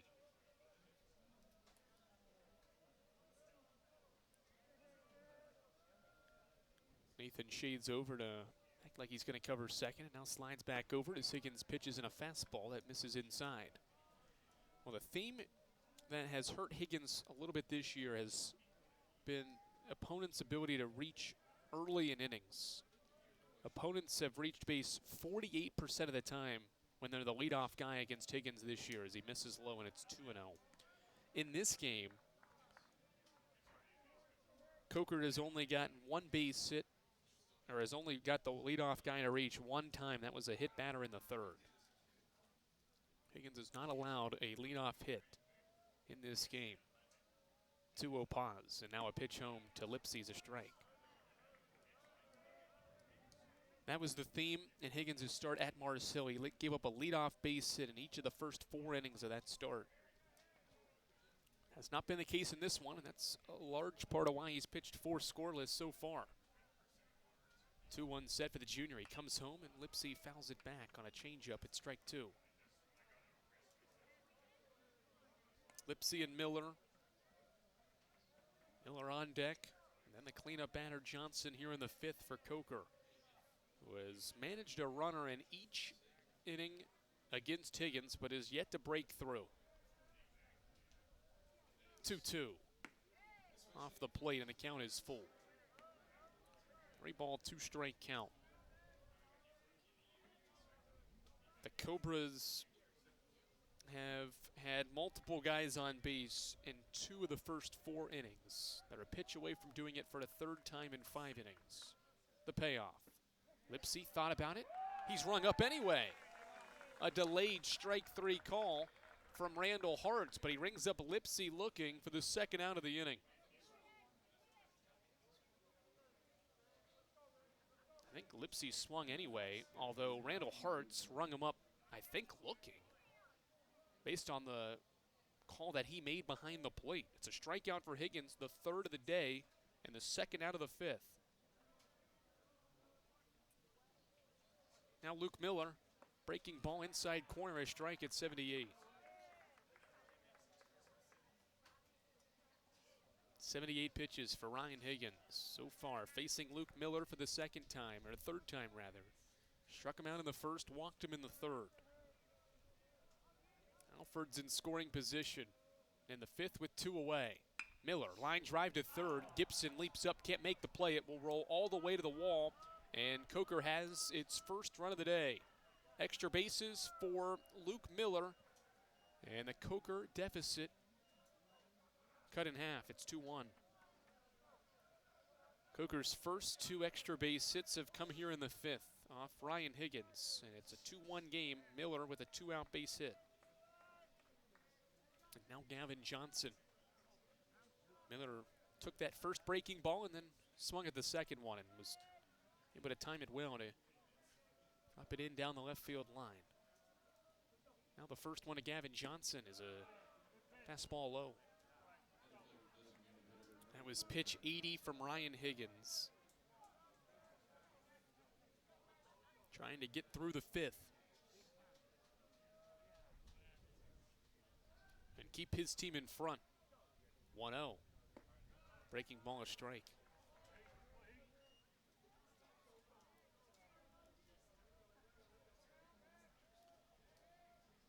Higgins entered the inning with 67 pitches. He's thrown 14 so far in the frame. He's allowed a run and 2 hits as well. 1-1 to Johnson. High and outside. 2 balls and a strike. Coker has out-hit Carson-Newman 6-4. They finally break through against Higgins here in the 5th. Can they tie the game with Johnson batting? He flares at a breaking ball away for strike 2.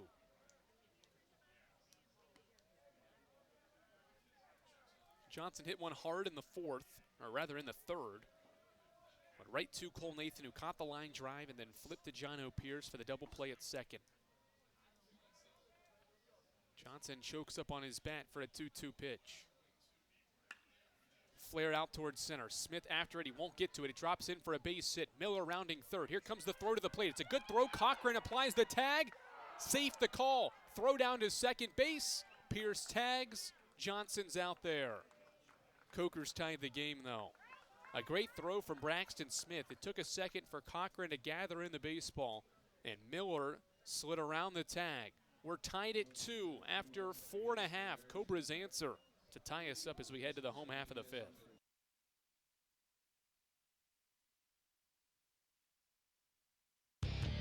When you're sick and tired of fast food and need a fresh home-cooked meal, turn to Lisa's Country Kitchen. Lisa's been cooking up her fresh, never-frozen food for the Lakeway area for more than 15 years. Lisa's cares about her customers. You may enter a stranger, but you'll leave a friend. From foot-long hot dogs to juicy steaks, Lisa's has the best food for the best prices. Lisa's Country Kitchen on Route 92 off Old Andrew Johnson Highway.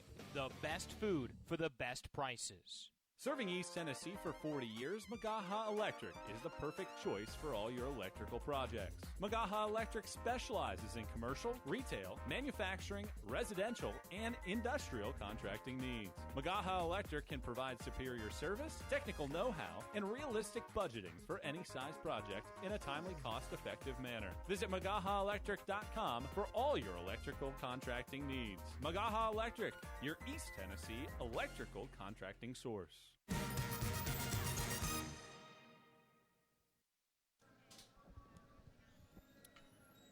Carson-Newman does not get that shutdown inning after a 2-run 4th. The Cobras answer with a pair of 2-out base hits to level us up as we head to the home half of the 5th.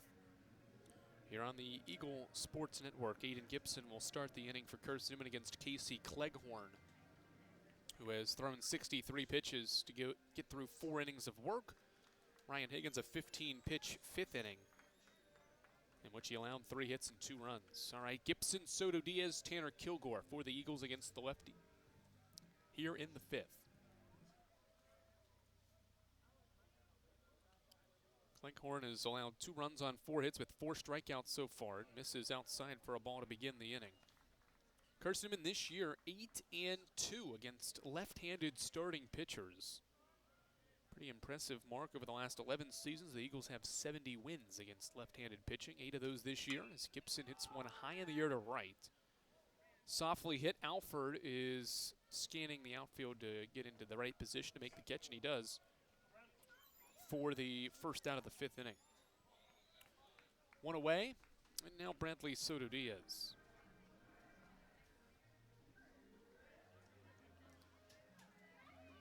Soto Diaz is 0 for 2, a couple of strikeouts, 2 for 7 this series, trying to extend his on-base streak as he swings and misses at a Cleghorn offering. It's 0-1. Soto Diaz has reached base safely on 11 straight games, had his 14th. Did he call for time? He tried to get time and didn't get it. Strike 2. Soto Diaz had asked for time, but was not granted time by Randall Hartz, and then just took the pitch for a strike. It's 0-2.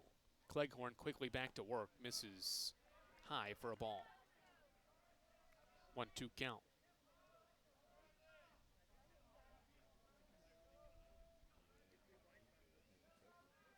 Soto Diaz, a .380 hitter, trying to reach here in the 5th. Takes sign away for ball 2.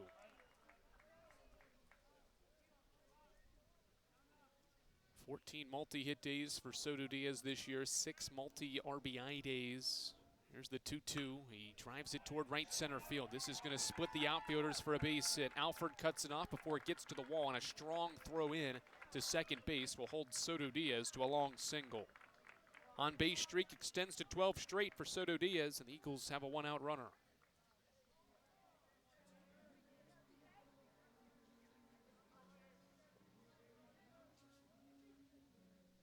Now Tanner Kilgore in his 1-for-2 line today stepping in. No surprise to see this Coker team responding. Yesterday when Carson-Newman scored twice in the first, they got a run back to the Cobras in the second. When the Eagles extended their lead in the fifth to 4-1, Coker then tied it back up in the sixth inning at 4-all. As Kilgore takes inside for a ball. And here in today's first of two, after Carson-Newman's two-run fourth, the Cobras have responded right back with two in the top half of this fifth inning. That's why our score is level. The Eagles hoping to go back in front. 1-0 pause. Soto Diaz takes off, pitches a strike. Throw down to second base is a good throw, but Soto Diaz beats it there and has an 11th stolen base of the year. Pretty strong throw by Miller. One hopped and the tag was placed immediately from where the throw had bounced in, but Soto Diaz just in front of it. Runner in scoring position for Kilgore, the 1-1. Hit high in the air, straight away center. Lipsy going back. He has room in deep center to make the catch. Drops the ball. Soto Diaz is running to third. Is that an out or not? Soto Diaz is going to keep running. Here's the throw to the plate. It's offline. Carson-Newman leads 3-2. The Eagles are keeping Kilgore at second base. The first base umpire signaled safe on that fly ball. And I think they're going to say Lipsy dropped the fly ball. We'll see if it gets overturned and whether that was on the transfer or not. Another look for those watching. He definitely, I think, caught the baseball, and then when he went to transfer it to his left hand, was unable to do so. Risky base running on the play by Soto Diaz, but a bad throw from third, and Wojcik allowed Soto Diaz to score. Either way, it is going to be 3-2. It's just whether Kilgore is going to be able to stay on the base paths or not, and whether Coker's committed another error. Long conversation. Kilgore was about to run toward the dugout, and his entire team from third base was saying, no, stay out there. You might be safe.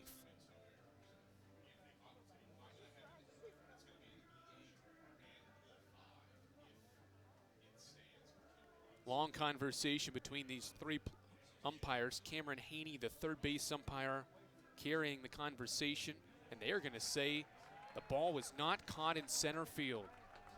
Fico Condola wants a conversation with Randall Hartz at the first base line. It's going to go down as an error on the fly ball. And then the throwing error by Wojcik at third. 2 errors on one play, and now 4 in the game and 9 for the weekend for the Cobras. It's probably a missed call out on the fly ball. Certainly felt like it was on the transfer when we get the second and third looks at it. So Kilgore is at second base.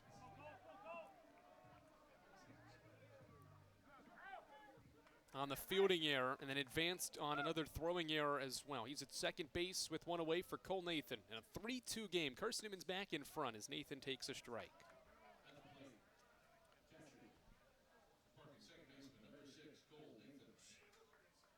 Nothing in one away in a one-run game.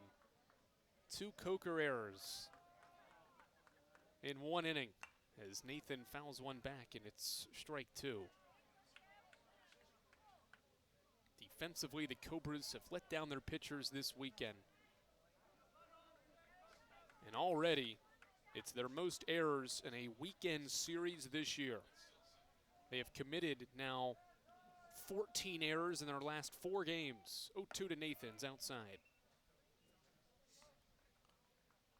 This Cobras defense committed 2 against Anderson in the finale last weekend, 3 in a midweek win against Pembroke, 5 yesterday, and now 4.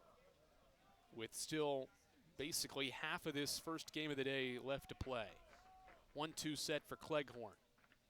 Pitches high and away again. It's ball 2 to Nathan.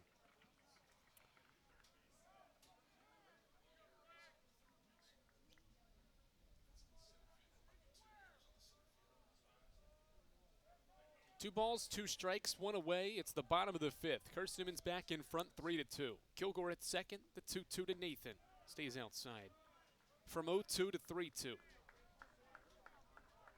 For Carson-Newman's second baseman here in the 5th.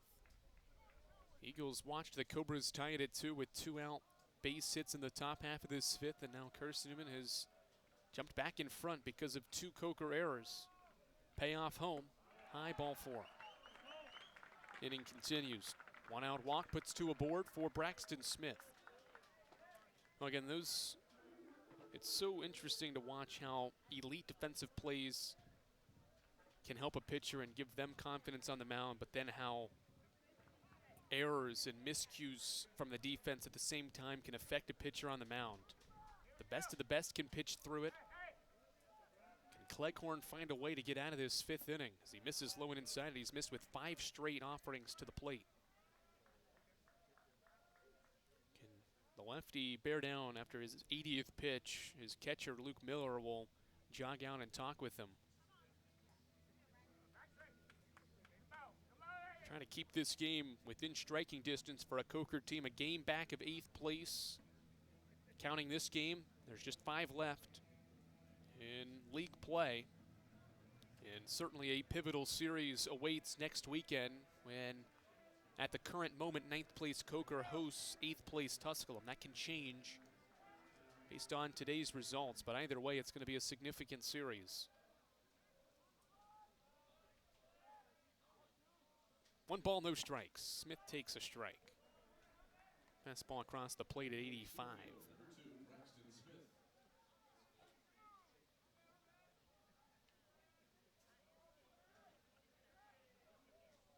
One pause. 2 aboard, 1 away. Smith fouls it off toward Cochran in the on-deck circle. It's strike 2. Can the Eagles make the Cobras pay for 2 more errors here in this 5th inning?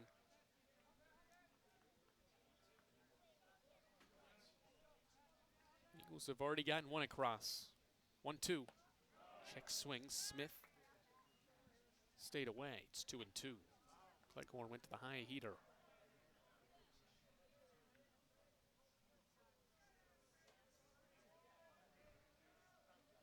Braxton Smith started the scoring. 4th inning double scored Tanner Kilgore. 2-2 home. Ground ball foul.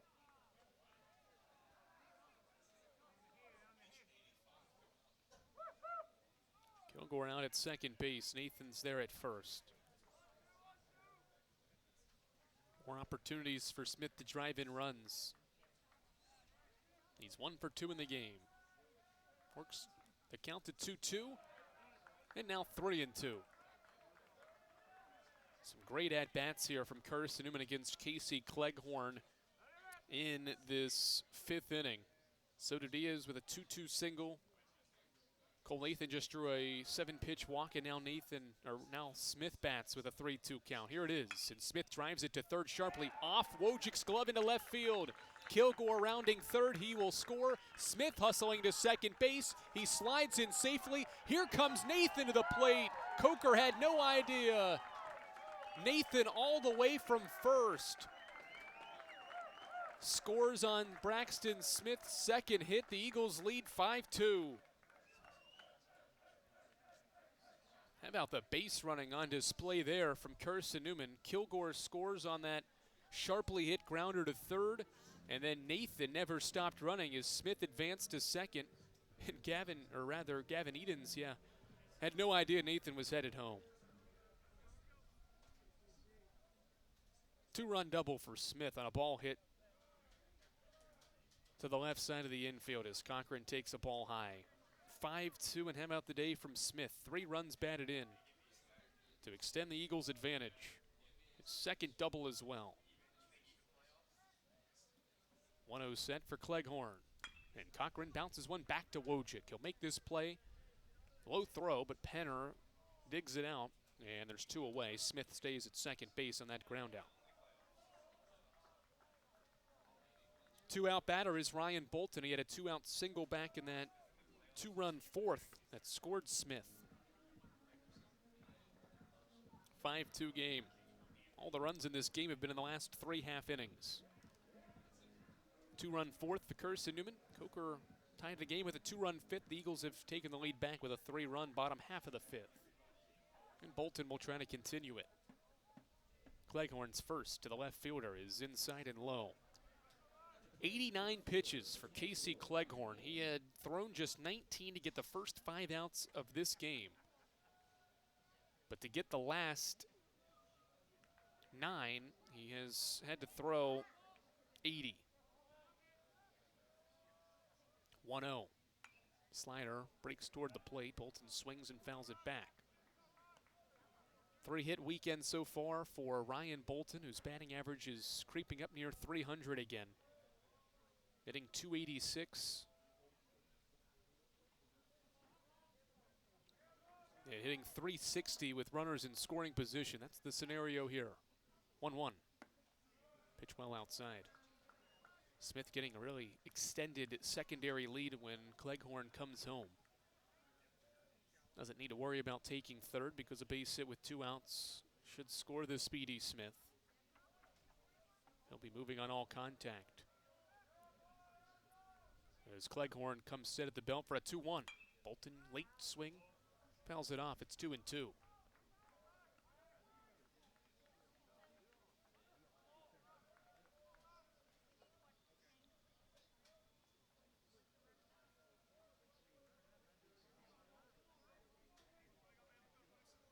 Bolton steps out of the batter's box. Now steps back in with 10 to pitch. Cleghorn sets, looks at second, 5 to pitch. Now offers a 2-2. And Bolton rung up on strikes looking. Inning ends. It was a chaotic inning. Carson-Newman scores 3 times on 2 hits, takes advantage of 2 Coker errors, and leaves Smith in scoring position. A drop fly ball and a couple of throwing and another throwing error. And frustration for the Cobras as Carson-Newman up 3 after 5. There's something about a small community that unites us, whether it's cheering on our favorite team or the way we come together in a crisis. Small communities are made up of people with big hearts. We're dedicated to hard work and innovation through sunny days and stormy nights. AEC is always here, powering the people and the places that make our community a spectacular place to call home. AEC, power what matters most. Insurance, it's about people, not things. It's about security. It's about confidence. It's about relationships. It's about trust. It's about you. As a local independent agent, Bible Insurance Agency can design an insurance program that's just right for you and your family. Give the people you love safe, sound, secure protection from Auto Owners Insurance. Call Bible Insurance Agency 423-586-4320 or go by 1600 East Andrew Johnson Highway in Morristown.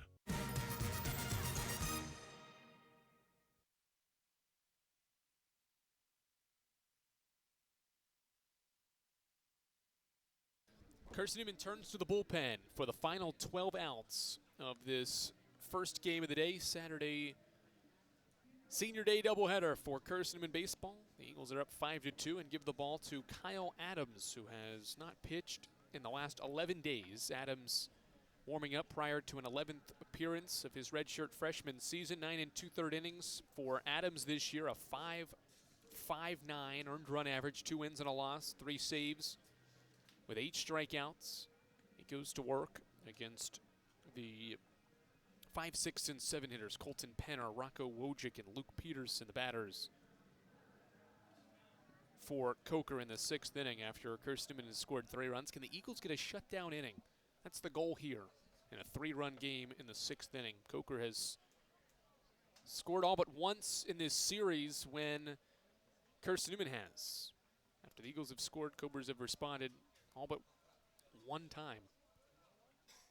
As Adams looks into his catcher Cochran for the sign and winds for the first one home. Fastball at 84 is called strike 1. Well, Ryan Higgins' line is complete. 84 pitches, 5 innings of 2-run ball with 3 strikeouts. But 1 breaking ball from Adams stays high. It's ball 1. So Higgins is in line for the victory here. his team takes the lead. They're in that 5th inning after the game was tied. 1-1, bounces low for ball 2. Carson-Newman's had the luxury of not having to use its bullpen as much as it's had to throughout this conference season. The Eagles only used a handful of guys over the weekend against Mars Hill and are only using their 2nd bullpen arm of the weekend right now in Adams, who misses low. It's 3-1. Brock Culpepper was great yesterday, went an inning and 2/3, retiring 5 of the 7 batters he faced. 3-1 from Adams. Missed it low. It's a 5-pitch walk after a first pitch strike. Rare walk from Adams as well. Just his 6th of the year. And he's now walked a batter in each of his last 5 innings of work. And for the 5th time in his last 6 outings, now faces Rocco Wojcik, the left-handed batter, is 2 for 2.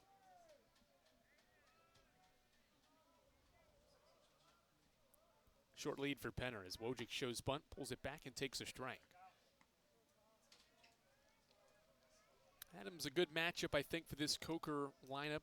Team that puts the ball in play a bunch, contact hitting group. Adams has pitched to contact for much of the year. Lived in the strike zone as well. Here's the 0-1 set, and the pitch home is grounded sharply, and Wojcik has a 3rd base hit. Into right field it goes. Soto Diaz will throw it in quickly and hit the cutoff Pierce. So Penner stays put at 2nd, but the Cobras threatening here in the 6th inning. A walk and a single have put 2 on with nobody out. Rocco Wojcik, a 3-for-3 day at the plate after going 0 for 3 yesterday. And now in a 3-run game, the tying run to the plate in Luke Peterson. Carson-Newman's infield plays in at the corners. Peterson choking up on the bat, shows bunt, bunts it. Foul, first base side. It's a funky bunt. Kind of bounced even, I thought, before the plate. Maybe it was fouled the entire way. Head coach Fico Condola from the first base dugout.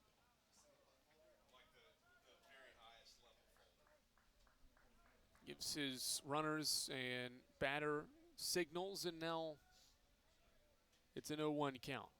Peterson shows bunt again. Missed it, strike 2. Good pitch by Adams, a high fastball. Harder to bunt those high pitches. Adams does a good job there. Peterson doesn't get it down, and there's 2 strikes.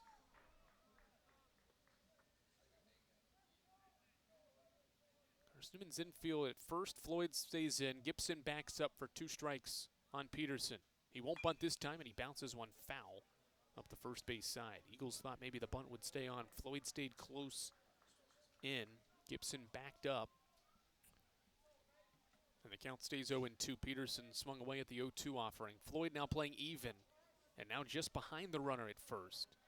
Not expecting a bunt with 2 strikes on Peterson. Breaking ball away, Adams missed. 1 ball, 2 strike count. Peterson 1 for 2. His base hit was in the 2nd. For a Coker team that has 8 in the game. Out hitting Carson-Newman 8-6. 1-2. Breaking ball. Popped up. Right side. Nathan into the outfield. Soto Diaz will call him off and make the catch, charging in. 1 away. Much needed first out. Coker cannot get the sac bunt down. And then Peterson flies out. Runners stay put for Peter Adams.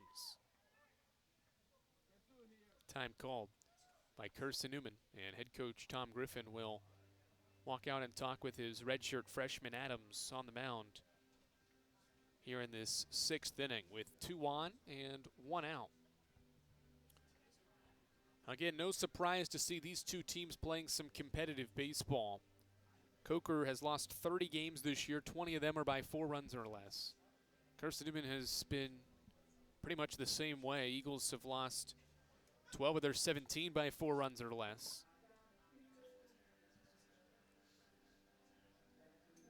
Conversation right now is only between head coach Tom Griffin and his catcher Carson Cochran. Adams is chatting with his infielders, so I think Coach Griffin wanted to use this as an opportunity to talk with his redshirt sophomore catcher. And now before the mound meeting is broke up by Randall Hartz. Coach Griffin has some words for Kyle Adams before this 6th inning continues.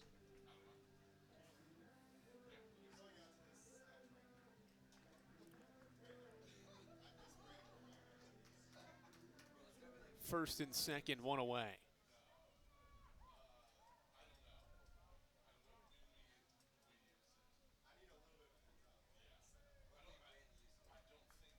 Peter Adams is 0 for 1. Called strike at the knees to Adams, who is hitless this weekend. 0 for 5, has only reached once. That was by a walk in the second. Eagles ahead by 3. Can they get a shutdown inning here in the 6th after a 3-run 5th? 0-1 set for Adams. A look at second base, and he pitches home a ball that is bunted third base side. Well done by Carson Cochran. He lets it roll foul on Adams' bunt down the third base line. It was fair until it wasn't. Cochran waited on it. And Adams bunts foul for strike 2.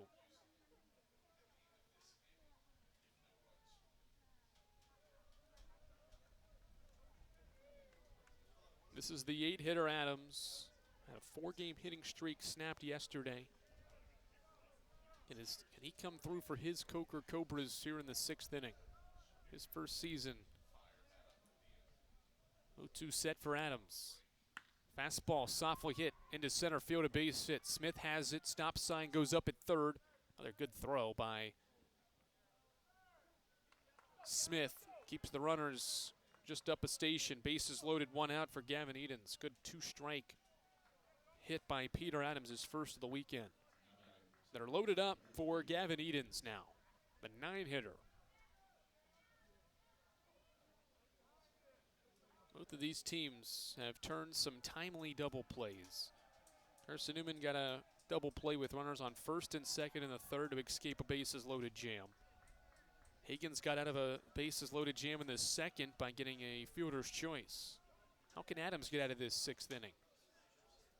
First one to Edens is off the plate for a ball.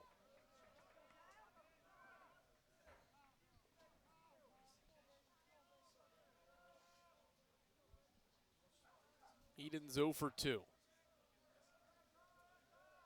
1 for 5 for the weekend. Pop-up foul, strike 1. Top of the order after this. Luke Alford scored after his 5th inning double. He's up next with 2 lefties to follow Adams here in the 6th inning, or to follow Edens against Adams here in the 6th inning.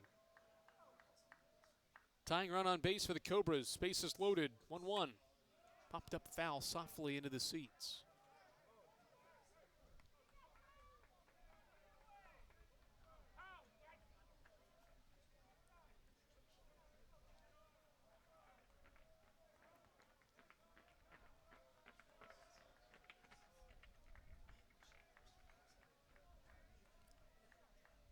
One-two set for Adams with 1 away. Breaking ball, bloop toward right field. Soto Diaz is after it. It is a fair ball up the hill. Soto Diaz gathers it in. 1 run has scored. A throw goes to second, not in time. Bloop single to right for Gavin Edens makes it 5-3. Just barely dropped into fair territory down the right field line. Soto Diaz couldn't get there before it did. A run scores on the 3rd hit against Kyle Adams here in the 6th inning, and the Eagles are going to the bullpen. 5-3. Cobras have the go-ahead run on base. The bases are loaded in the 6th inning. We'll tell you who the new arm is for Carson-Newman after this. Don't know what to wear on game day? Head over to shopseeandeagles.com for all of your Carson-Newman athletics gear. You can find clothing from Adidas, Columbia, Nike, and Under Armour to cover you from head to toe. ShopSeeingEagles.com also has duffel bags, backpacks, jewelry, pet supplies, and gifts. Don't waste any more time. Prove you are the ultimate Carson-Newman fan with the official gear of the Eagles at ShopSeeingEagles.com. Visit today. Dorm food got you down? Need a home-cooked meal? then Lisa's Country Kitchen is for you. Lisa's Country Kitchen has been feeding Carson-Newman students for 15 years. Lisa's has a family-friendly atmosphere all day long, from the morning with her $2.99 breakfast specials to dinner with Lisa's fresh, never-frozen steaks. Carson-Newman students get a 10% discount with their student ID. Lisa's Country Kitchen on Route 92 off Old Andrew Johnson Highway. The best food for the best prices.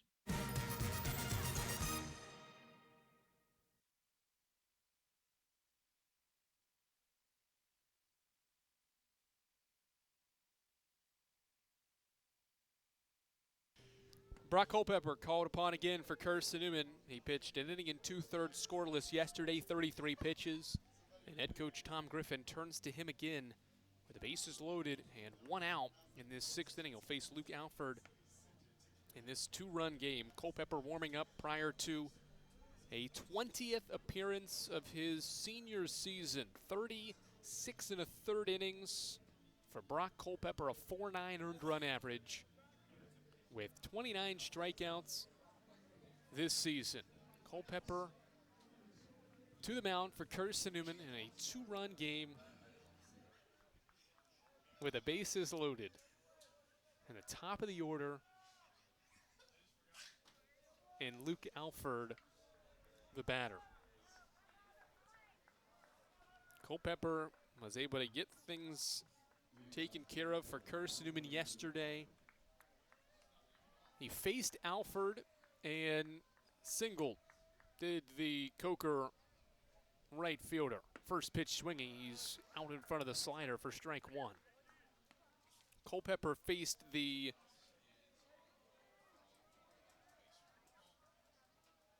three, four, five, six, seven hitters. Actually, the Alford base hit in the eighth was against Henderson. This is the first matchup between these two. 0-1. Slider, swing and a miss. Ball into the turf as well. Cochran keeps it in front at strike two. Bases loaded, one out. Culpepper in relief of Adams here in the sixth inning, trying to keep Carson-Newman in front. The righty Culpepper comes set at the bell. 0-2. Slider just tapped foul. All sliders so far from Brock. Out of the bullpen here. Stays an 0-2 count. Bases loaded and one out. And a two-run game. A base hit to the outfield could tie the game for the Cobras.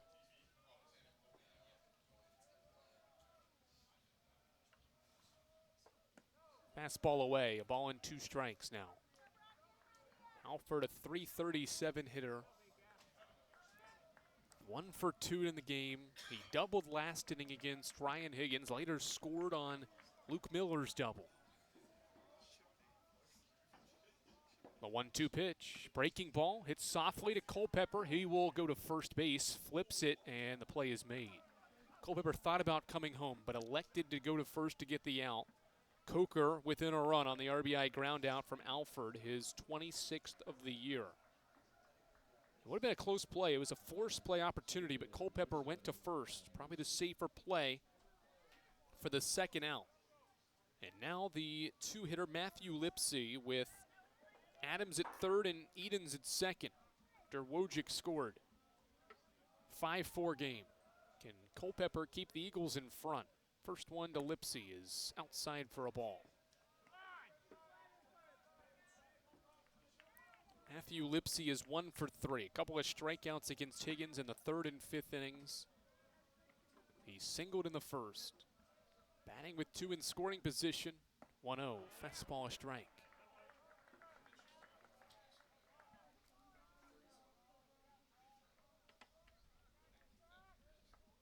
Culpepper called upon again for the Eagles. His most appearances in innings in a season in his career. Bunt by Lipsy on a 1-1 pitch will go foul. And it's strike two. Fitting that Culpepper gets the ball again for Carson-Newman. Senior has been through a lot in his 4 seasons. Had Tommy John surgery in the offseason after 2024. Made his way back for the final month plus of last year's NCAA tournament run. He's been fully healthy in his last go-around. Pitching here on senior day, a 1-2 is outside. It's ball 2. Best season for Culpepper as well statistically. 4 wins on the mound. His lowest earned run average of his career. Most strikeouts in a year as well. 2-2. Slider blooped foul behind third. Lipsy continues to battle.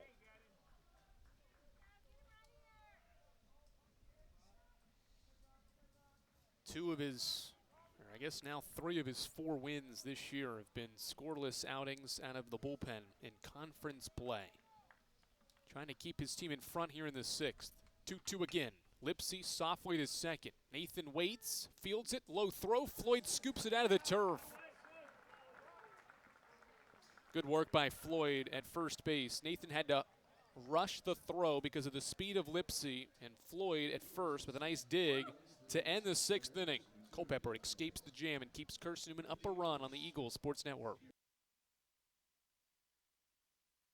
Tri-Light is proud to support Carson-Newman Athletics. We salute the student athletes who are working hard to make great things happen on the field, in the classroom, and in the world. It takes vision, commitment, and teamwork, qualities we share at Tri-Light. Our mission is to provide life-changing opportunities by building a world-class fiber broadband network. If you'd like to learn more, please visit trilight.net or call us at 833-847-0824.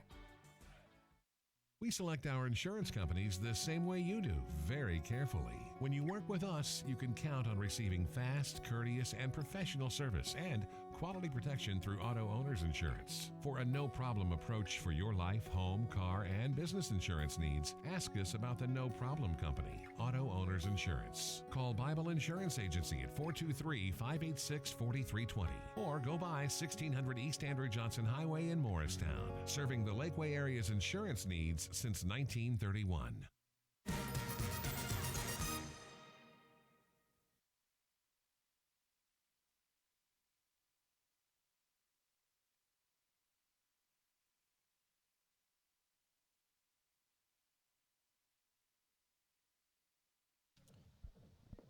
Coker goes to the bullpen for the first time in the second game of the series, first of the day. Casey Cleghorn goes 5 innings.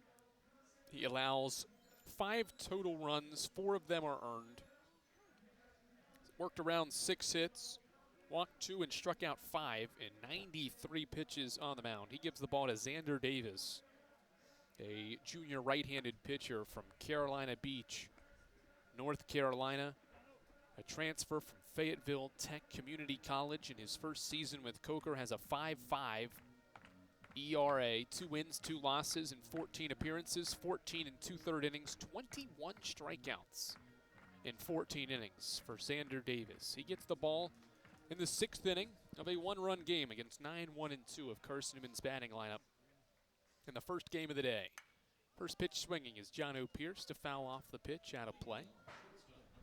Pierce is officially 0 for 1, but has reached both times. Reached by an error in the 4th and was walked in the 3rd. Facing the reliever Davis here in the 6th inning in a 1-run game. 0-1. Sharply hit to short. Adams to his left, can't glove it. It is into center field, and John O'Pierce has reached for a 3rd time.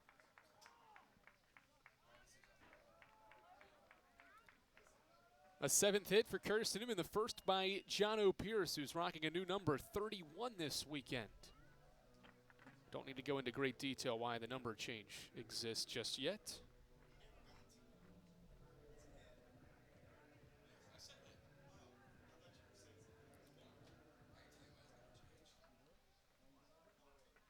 Logan Floyd bats with Pierce aboard after the leadoff base hit for Carson-Newman.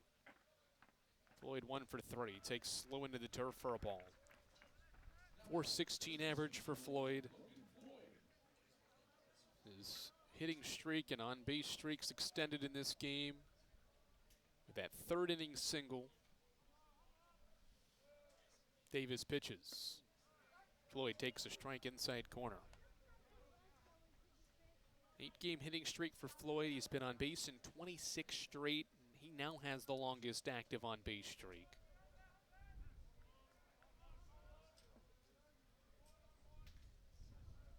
Davis sets at the belt. The righties 1-1 set, and now a pitch home. Outside ball 2. Floyd has started another on-base streak after having a streak that had reached as many as 49 straight games ended in late February. He started another one this year as he takes outside for ball 3. He had reached base safely from March 11th of last year until February 28th of this season. 49 straight, and now after being retired in all of his at-bats in that game against Anderson, has started another on-base streak of 26 straight. 2-1 was a ball, and the 3-1 is as well. Breaking ball stayed inside, and it's a 5-pitch walk to put Floyd aboard for the second time, and runners are at first and second for Aiden Gibson. Carson-Newman has 2 sacrifice bunts today, and I would expect a third.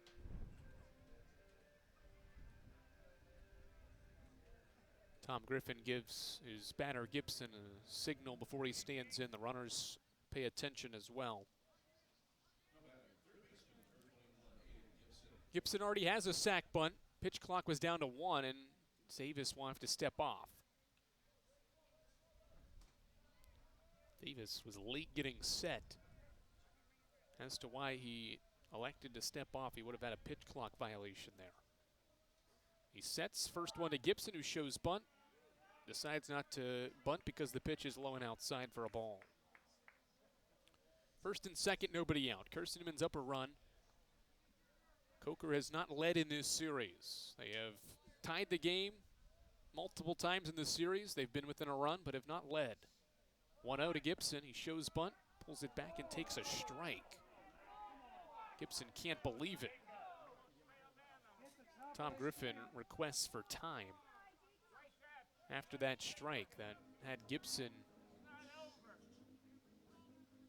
unsure of why Randall Hartz made that call. Brendan Kroeb joins in on the conversation. Carson-Newman's assistant coach that deals mainly with the team's hitters, or preps his hitters each inning prior to the pitcher they'll face. In this case, the reliever Xander Davis. Coach Griffin, Coach Kroeb give Gibson the game plan in his third at-bat, or fourth at-bat rather. He's 0 for 2 officially. See if the bunt is still the plan here with 2 on and nobody out. First and second occupied. He will show bunt. He pulls it back and takes slow ball 2.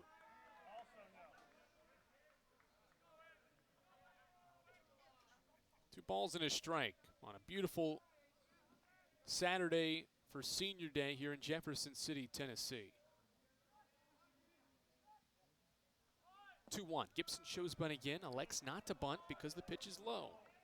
All 4 pitches from Davis to Gibson here in this at-bat have been low. 1 did clip the zone. That's why there's a strike on the board. Would imagine Gibson tries to square around here again. Hitters count with 2 on and nobody out. He does square and pulls it back because the pitch is off. 5-pitch walk, second straight 5-pitch walk, and the Eagles have loaded the bases for Bradley Soto Diaz.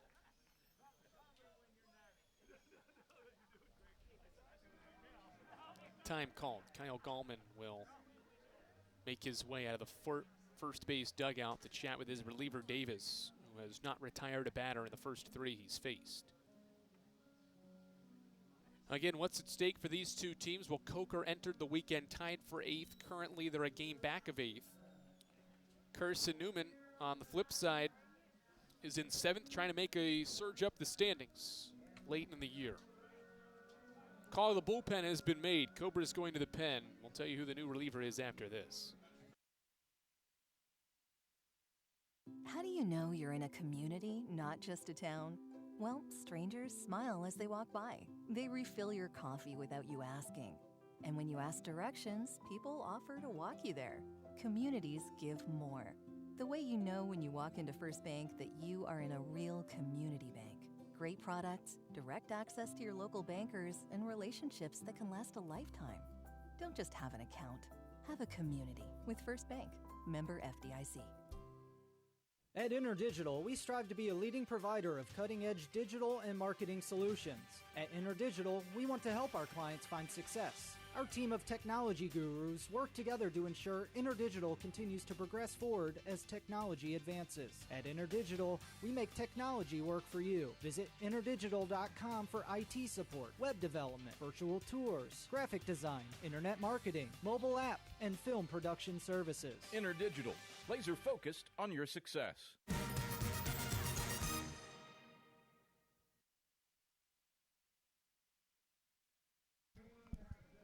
Coker goes to the bullpen. Michael Terrybeal to the mound. He got the final 2 outs of the game yesterday, and 2 batters faced. Will face Bradley Soto Diaz with the bases loaded for Carson-Newman in this 6th inning. Michael Terrybeal, the new pitcher for the Cobras in this 6th inning. Xander Davis does not record an out. He gave up a base hit to John O'Pierce and then walked 2 guys on 5 pitches. And now Michael Terrybeal comes to the mound for Coker from Fort Mill, South Carolina, transferring in from Bob Jones University. 2nd season with the Cobras. First year he's pitched, though. This will be appearance 14. He's got a 6.9 ERA with 11 innings of work. Soto Diaz batting with the bases loaded for Carson-Newman, trying to break this game open a little bit, give the Eagles some cushion for their pen with 9 outs left to get. Soto Diaz this season 1 for 4 with the bases loaded. Carson-Newman has a grand slam this year with the bases loaded. Senior Colton Evans did that against Wingate 2 weekends ago. And Terrybeal misses high for a ball.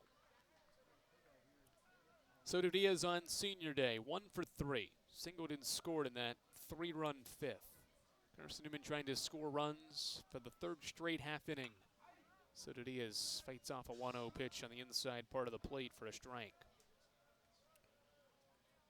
Credit Coker, they have limited Carson-Newman's offensive work in some innings. Eagles scored 2 runs twice yesterday in different innings. They've scored twice in the 4th, 3 in the 5th, but have not been able to balloon that lead any farther.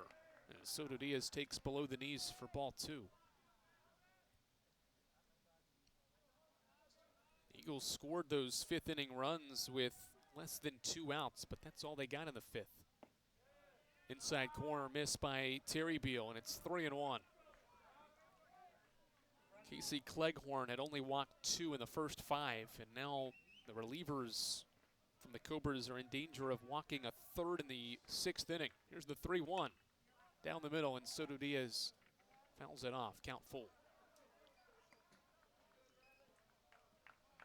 Coker's defensive alignment here is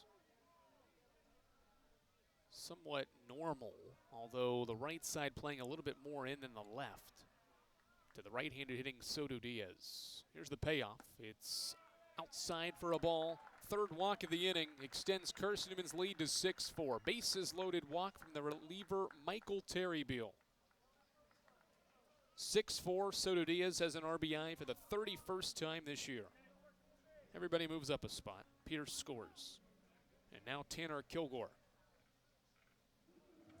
Is this the inning Carson-Newman can break things open? First one to Kilgore is outside for a ball. 3 at-bats this year for the junior DH with the bases loaded this year. He's 0 for 3, but he hits above 300 with runners in scoring position. 1-0 off the plate as well. Coker's relievers have struggled to find the zone here in the 6th inning.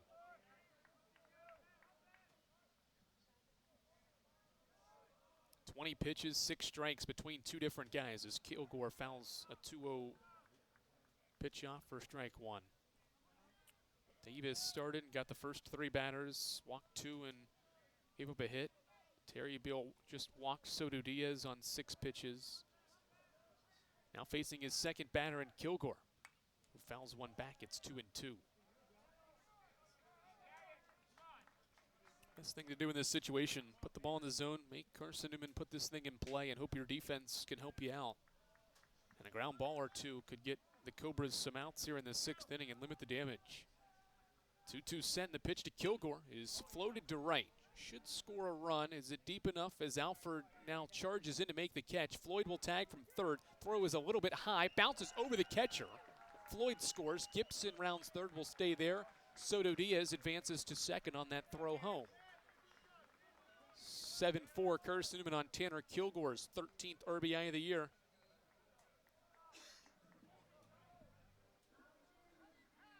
Eagles back up 3.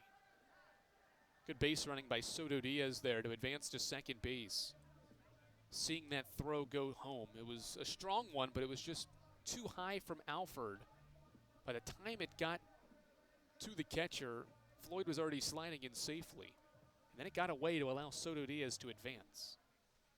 So now 2 in scoring position, 1 away for Cole Nathan. Looking for his first hit of the weekend right here. He takes a strike. Nathan's been hot and cold this season in his junior year. Was hot last weekend against Mars Hill. Had a game-winning home run, go-ahead home run in the 7th inning last weekend to win the series against Mars Hill, and he takes away here for a ball. It capped off a 4-hit doubleheader performance from Nathan. Can he find his groove this weekend for his Eagles here in the 6th inning to score 2 more and extend Carson-Newman's lead? 1-1. Called strike. It's 1-2. Nathan, a .276 hitter with runners in scoring position. He's drove in 27 runs this year. Tied for third most on the club. 1-2. Grounded sharply through the right side of base hit. Goes sign up for Soto Diaz. Alford had trouble in right. Soto Diaz scores. Nathan hustling to second base. He slides in safely. A 2-run base knock for Nathan extends the lead to 9-4. Alford going to get charged with an error, the 5th of the day for Coker, allowing Nathan to move into scoring position. Nathan clutches up there to extend the advantage. It's a 4-run 6th inning. And then heads up base running again by this Carson-Newman lineup. Alford has trouble with the ball in the outfield. Nathan takes advantage. Back-to-back 5-error days from Coker defensively. Now Braxton Smith takes a strike. Nathan now up to 29 runs batted in his junior season. To make it a 4-run 6th inning, all 9 of Carson-Newman's runs have scored in the last 3 innings. 0-1 set for Terry Beal. Extended lead for Nathan. He hustles back. And now Terry Beal comes home and throws it behind Smith. Wild pitch will move Nathan to third. Wonder how much Nathan dancing out there at second affected that pitch. Or if it just slipped. Either way, Nathan's 90 feet away from Carson-Newman's 10th run. And now a sac fly can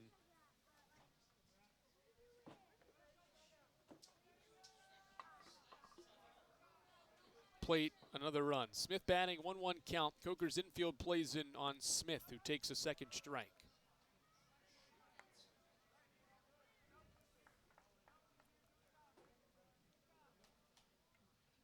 Floyd, Pierce, Gibson, Soto Diaz have all scored in this 4-run 6th inning for Carson-Newman. Smith grounds it sharply to third. It is a foul ball as Wojcik fielded it in foul ground. Count stays 1-2 on Smith.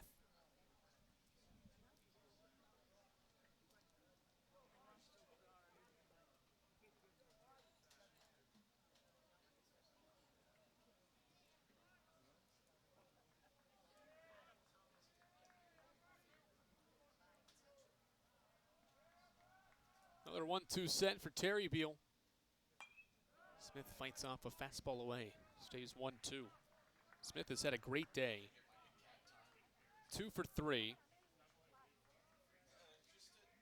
2 doubles and an error. He's reached all 3 times. Has a multi-hit day once again.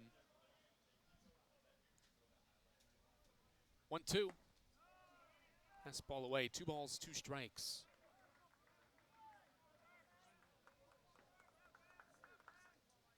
Nathan 90 feet away at third.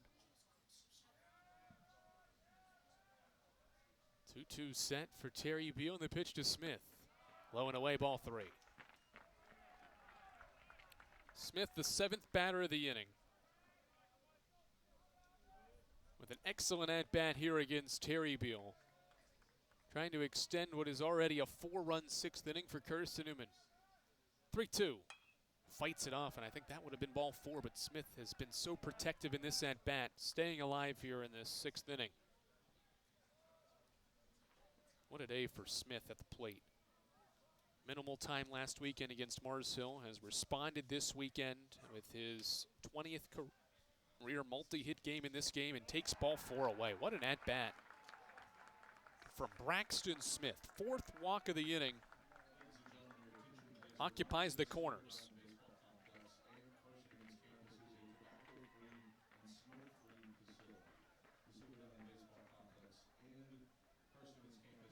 Eighth batter of the inning is Carson Cochran after a 9-pitch walk worked by Braxton Smith.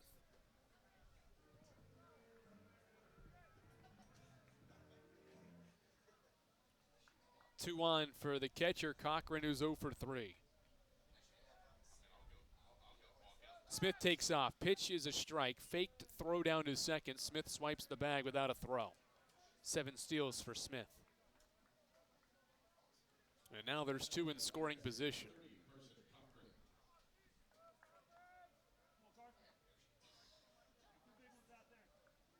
A 1 count as Terry Beal sets and goes inside corner with a called strike.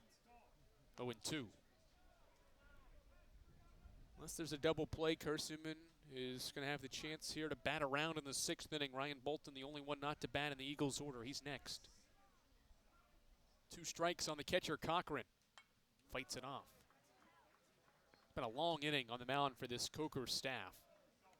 Terry Beal has thrown 27 pitches. Xander Davis threw 12. It's been a near 40-pitch inning. The next one will be pitch 40 from Coker's 2 relievers here in this 6th inning. To just 8 batters. 0-2 again. Foul tip. Miller holds on. Strike 3. 6th strikeout by Coker pitching. First by Terry Beal. 2nd out of the inning. And now the 9-hitter Bolton.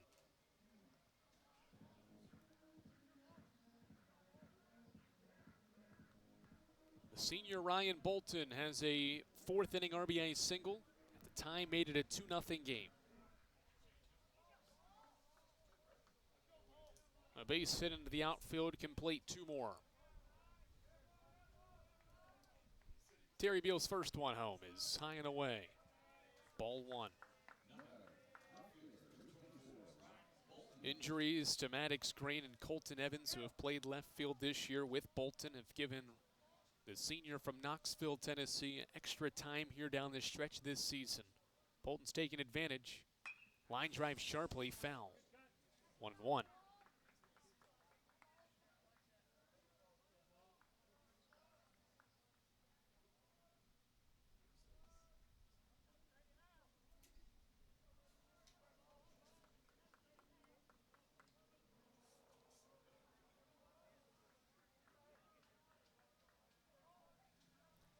One set, 2 in scoring position. They'll pick to second base. Smith hustles back, and he's safe.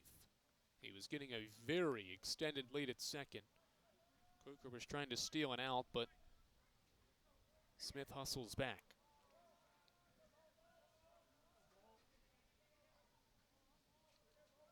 One ball, 1 strike count. Carson-Newman 9-4 lead. Taking outside his Bolton, it's 2-1. Eagles have not trailed in this game. The game was tied in the 5th. Eagles jump back in front and have not trailed since taking a 3-run lead in the 5th. The lead has ballooned to 5, the largest advantage of the weekend in any of the games. Eagles led by as many as 3 in yesterday's opener, and now in this game have led by 5.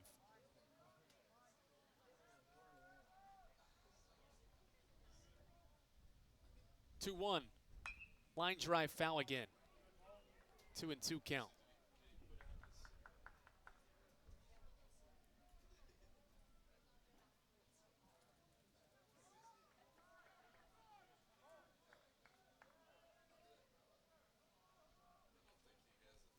2 balls, 2 strikes, 2 outs. 9-4 game. Bolton trying to extend this 6th inning. Carson-Newman's batted around. Line drive, softly center field, leaping up and making a catch is Gavin Edens to rob Bolton of a base hit, and the inning is over.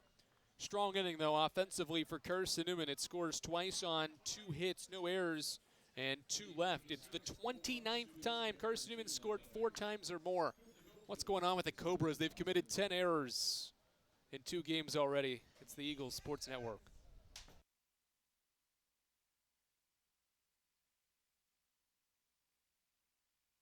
Sure, we've been around a while, 171 years to be exact. We know the power of a liberal arts-based Christian education and the tremendous potential of what can be found on this campus, within this community. We are adventurers, dreamers, believers, passionate and compassionate, curious and clever, driven by a common purpose towards a common goal. I found my passion. I found purpose. We are Carson-Newman. What will you find?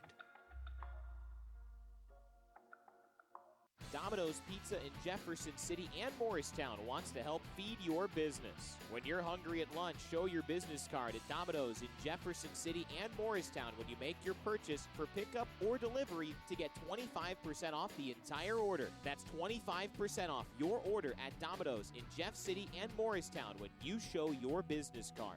Call 865-471-6700 to get a pizza.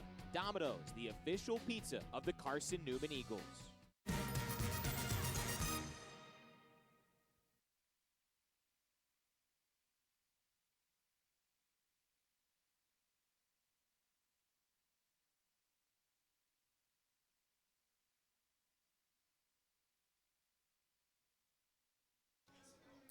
Brock Culpepper back to work. Carson-Newman's got a 5-run lead after 6 innings here on the Eagles Sports Network. Much different game compared to yesterday. This game was tied at 4 after 6 innings in yesterday's opener, and this one it's 9-4 because Carson-Newman has scored 2 in the 4th, 3 in the 5th, 4 more in the 6th inning to grab a 5-run lead before Luke Miller begins the 7th inning against Brock Culpepper, who came on in relief of Kyle Adams and retired the only 2 he faced in the 6th inning.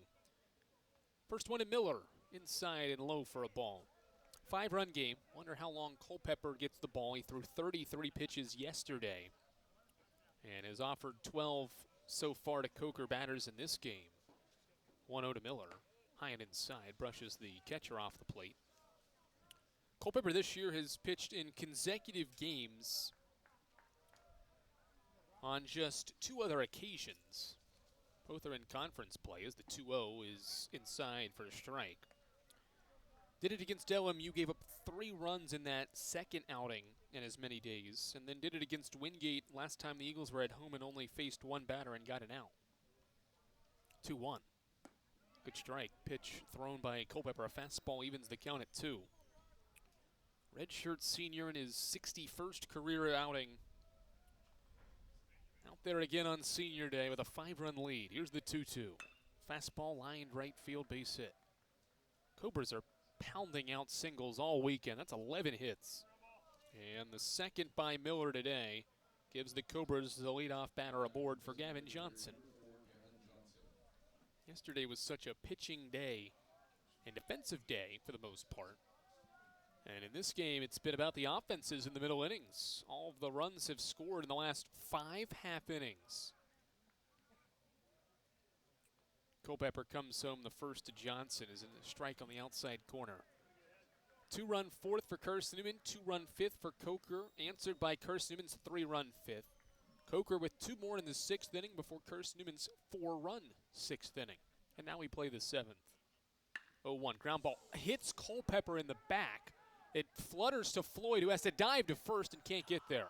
And Culpepper is shaken up after he took that 97-mile-per-hour ground ball back to him.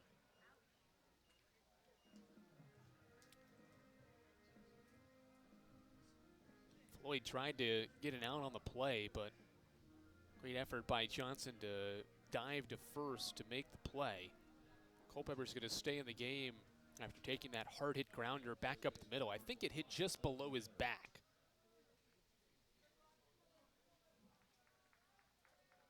Which is a good thing, certainly, for a pitcher. 2 on, nobody out. Back-to-back singles here. 12 hits for the Cobras now. In this game, Miller to second base for Colton Penner. First one to Penners. Hits softly back to Culpepper. Off the mound. Throws to second. Pierce makes the catch. Did he get the out there? He did. And they got the one at first. How about the defense by Jono Pierce? Culpepper off the mound. Off balance. Through to second for Jono Pierce, who somehow kept that foot on the bag and then threw to first for the double play. How about Pierce? Eagles turn a second double play today. And there are 2 away. Fico Condola is furious with Cameron Haney, the third base umpire that made the call there at second. Umpire saying that's enough. Base is basically clear. Instead of first and second, nobody out. Now just a guy at third with 2 outs.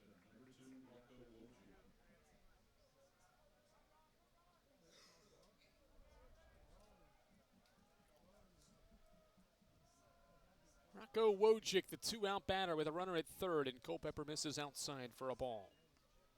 It's a 1-6-3 turn by Carson-Newman there to get the runner at second and first. And now Miller's at third for Wojcik, who's 3 for 3. Called strike, 1-1.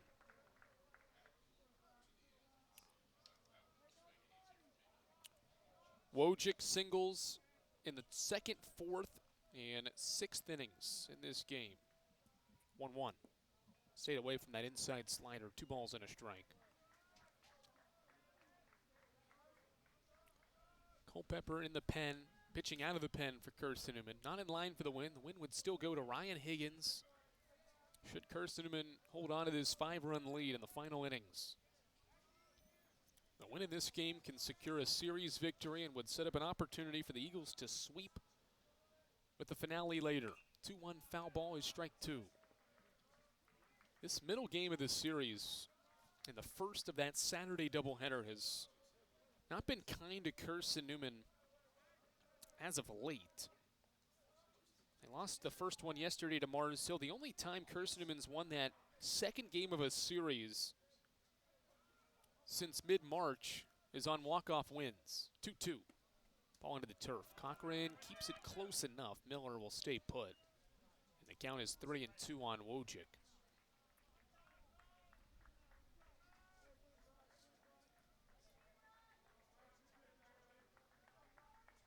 Eagles overall are 3-6 this year in the second game of a 3-game series in conference play.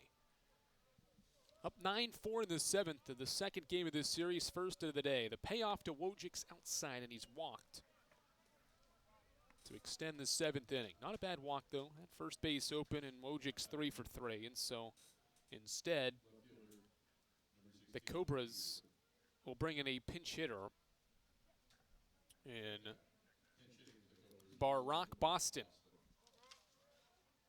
Barack Boston pinch hit yesterday in the 9th. The outfielder from Orlando, Florida. Pinch hit in the 9th spot for Edens. Now pinch hits for Luke Peterson here in the 7th inning.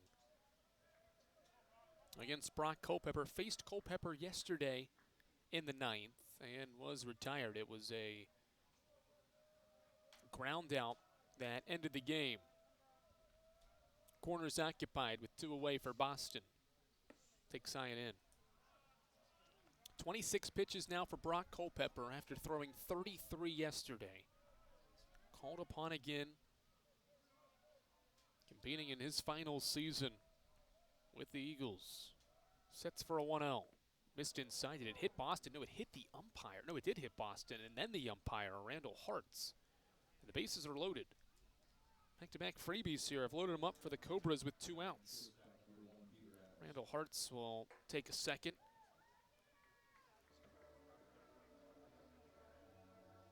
That ball nearly came up and hit his cheeks.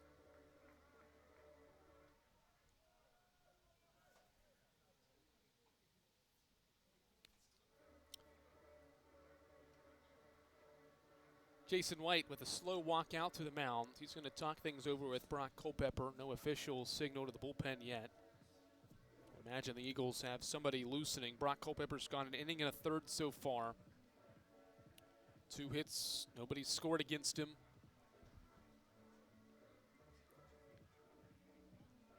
Double play ball has helped this 7th inning for him, but a walk and now a hit batter in consecutive pitches have loaded him up in a 5-run game in the 7th inning. Eagles are going to stick with Brock Culpepper. Some words of encouragement from the pitching coach, Jason White. A couple of pats to his chest from Coach White, encouraging the senior righty to try to get out of this 7th inning.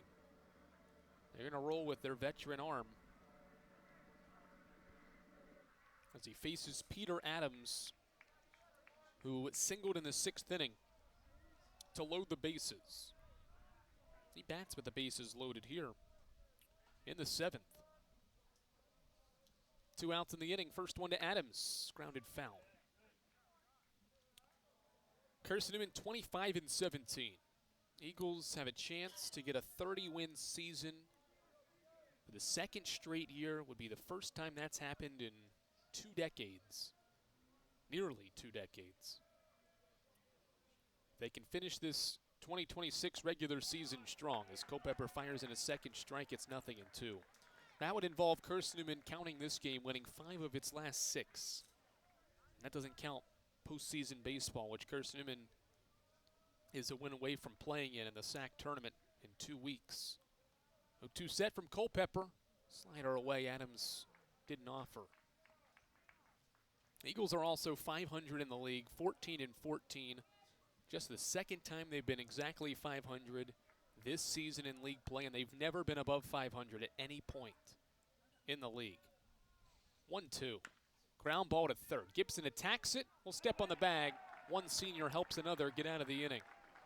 Coker loads the bases, but Culpepper magical again on the mound. Eagles stay in front by 5 as we stretch here at the Silver Diamond Baseball Complex. Domino's Pizza in Jefferson City has deals for Carson-Newman students. Bring in your valid student ID when you order for pickup or delivery, and Domino's in Jefferson City will give you a steaming hot large one-topping pizza for $4.99. That's a large one-topping pizza for Carson-Newman students for $4.99 at Domino's in Jeff City. Call 865-471-6700 to order. That's 865-471-6700. Domino's, the official pizza of the Carson-Newman Eagles. Okay, let's see. I'm ready to do this. Carson-Newman. It's been around since 1851. Lots of flexible online programs. Wow. World-class accredited academics. A faith and learning environment with professors who really care about me. A top 10 best value school. Carson-Newman gives $48 million a year in financial aid. This is the perfect place. I'm in.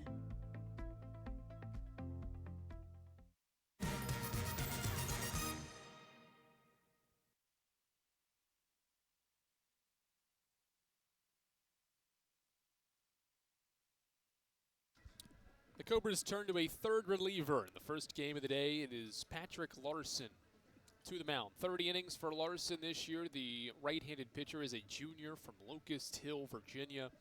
Transfer from Camp Community College. 8.1 ERA, 2 wins, 2 losses, 10 appearances, couple of starts, 20 strikeouts, 19 walks for the junior right-hander in his first season with the Cobras. He takes the ball from Michael Terrybeal, who got an inning of work with 33 pitches thrown. Terrybeal allowed a run on a hit, walked 2, struck out 1. Xander Davis did not record an out and gave up a hit. 3 runs were charged to him, a couple of walks, no strikeouts in his 12 pitches. Now Patrick Larson gets the ball and will face the 9-1 and 2 hitters for Carson-Newman in the 7th inning. And the Eagles are in front, 9-4.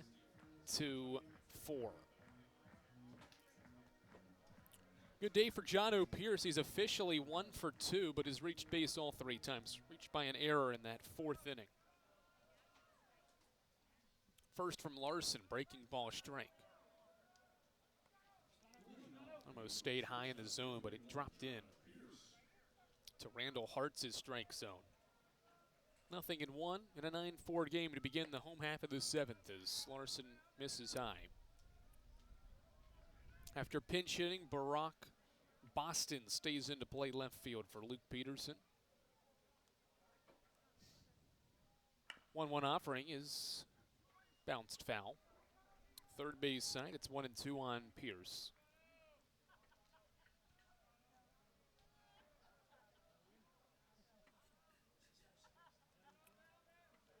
Carson-Newman 5-4 in the month of April, 4-3 in the league as Pierce fouls one back. Eagles lost 3 of their first 4 games this month, and since that point have rounded off wins in 4 of their last 5. Larson sets and gets into his windup for another 1-2, and Pierce hits it softly to short. Adams to his left, fields it. The throw is strong enough and in time to get Pierce, who is retired for the second time. First time he won't reach base. Comes in the 7th. 1 away for Logan Floyd. Very similar to how it worked out in March. Carson-Newman lost 3 of its first 4 games to begin the month of March, but then rounded off wins in 12 of the next 14, or 11 of the next 14, or 11 of the next 13, rather, to finish March with 12 wins.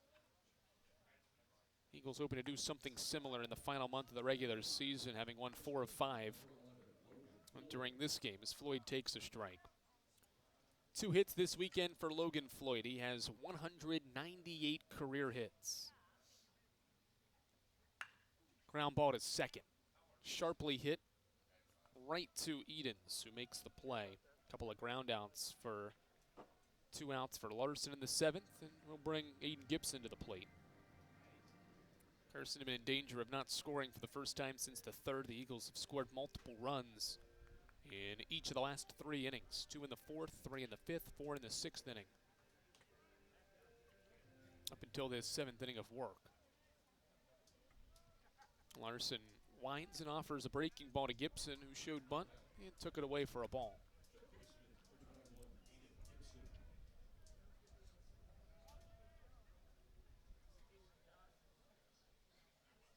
Nine-4 game. Larson pitches. Swing and a miss. Changeup had Gibson out in front. Carson-Newman 6 outs away from a conference tournament berth, which would only leave 1 spot available for the other 6 teams in the league to battle out for. 1-1. Breaking ball stayed low.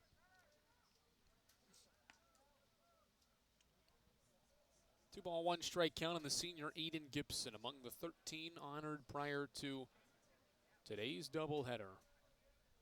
2-1 from Larson. Fastball low, 3-1. Gibson was part of that 2024 team that got swept by Coker here in Jefferson City in that final regular season series, hoping to leave with a better taste in his mouth in this home slate this year as he swings and misses at a 3-1, and it's a full count. The last 10 meetings between these two teams have been decided by 4 runs or less. This one right now is being decided by 5. Payoff from Larson. Gibson hit off the end of his bat. It is rolling softly first base side and fouled off.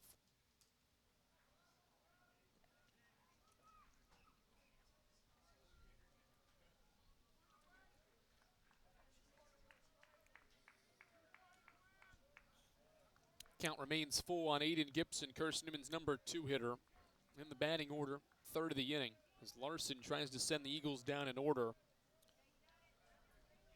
in his inning of relief. Sharply hit to second, right to Gavin Edens. 3 ground outs for Patrick Larson to throw a 1-2-3 7th inning. Just the second time Carson-Newman's gone down in order. The lead is 9-4 for the Eagles after 7 in this first game of the day on the Eagles Sports Network. This is Carson-Newman men's basketball alum Taylor Hawkins. I want to help your family secure its financial future. I'm with Modern Woodman Financial Planning, where we touch lives and secure futures. Let Modern Woodman protect your family's financial security through life insurance, retirement planning, and financial services. You can contact me, Taylor Hawkins, at cneagles.com/Modern Woodman. That's cneagles.com/Modern Woodman. Help secure your family's financial future through Modern Woodman Financial Planning.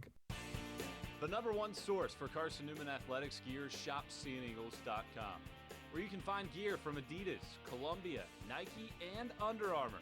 Shirts, jerseys, sweatshirts, shorts, pants, hats, and scarves. Shopseeandeagles.com is your source for everything CN. You can even show your school spirit on your smartphone or tablet. All of your game day essentials can be found in one place. Shopseeandeagles.com.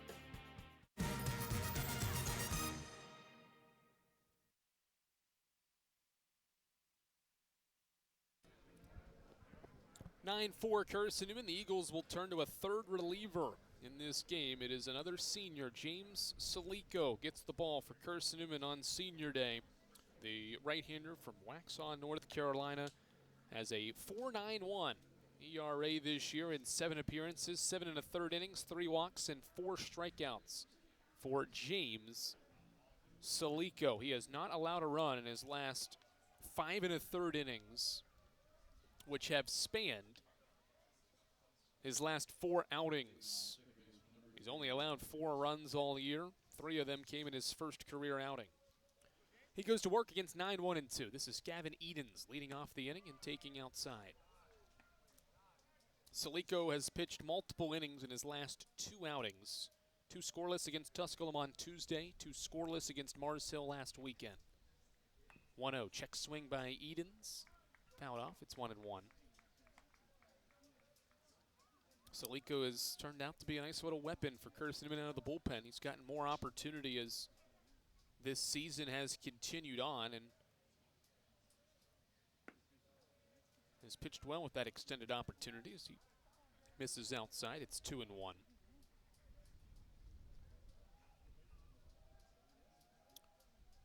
Edens, the 9-hitter, takes high and inside, 3-1. Cobras have out-hit Carson-Newman 12-8, but on the scoreboard it is 9-4 Carson-Newman. Cobras have stranded 10. 3-1. It is ball 4. 5-pitch walk begins the 8th.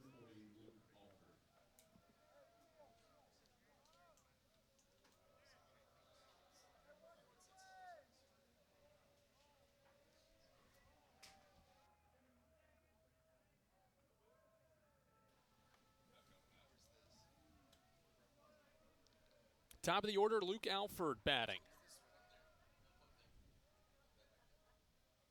First one to Alford is foul back. Brock Culpepper, an inning and 2/3 scoreless out of Carson-Newman's bullpen. After Ryan Higgins fired 5 innings of 2-run ball, he's in line for the win as Higgins would be his 2nd of the year and 6th of his career. Check that, 7th of his career. 1-0 set for Salico, or 0-1 set for Salico. Line drive, it's slicing foul. It's hit well, 92 off Alford's bat, but it goes foul, and the count is 0-2.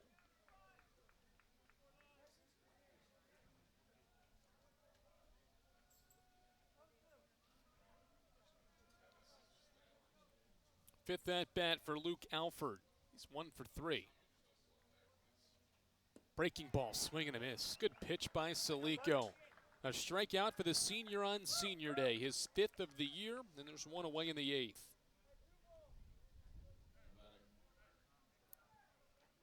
Now Matthew Lipsy. A couple of strikeouts for the center fielder who committed that costly error in the 5th. A dropped fly ball. Foul ball at the plate. Even if it was potentially a controversial call, it looked like maybe it was the exchange from glove to hand and how he dropped it. It was called that it was an error and he did not catch that fly ball. Made a throwing error as well, and Carson-Newman scored 3 in the inning because of it. Lipsy bunts third base side, but it was never fair. His bunt attempt goes foul at strike 2. Top of the 8th inning, Carson-Newman up 9-4. Eagles have not trailed in this series and in this game. Trying to win this series by winning this game to set up an opportunity to sweep these Cobras in the finale that'll be played half hour after this game ends. 0-2. Salico gets a bouncer foul. Bounces up onto the roof of the clubhouse before back into the field of play. Eagles are looking for their first series win against the Cobras since 2021. Would be their first series win against Coker at home since 2019. 0-2. Another foul ball by Lipsy. That series win for the Eagles in 2019 was a series sweep of the Cobras in 2019. 12-11, 13-3, 6-5 victories in Jefferson City in 2019. Swing and a miss. Backdoor slider again from Salico. He struck out back-to-back left-handed Coker hitters here in the 8th. His 6th of the year is the second out of the 8th inning. How about Salico?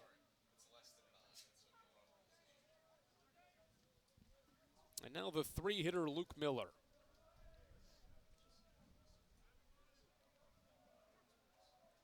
First one to Miller.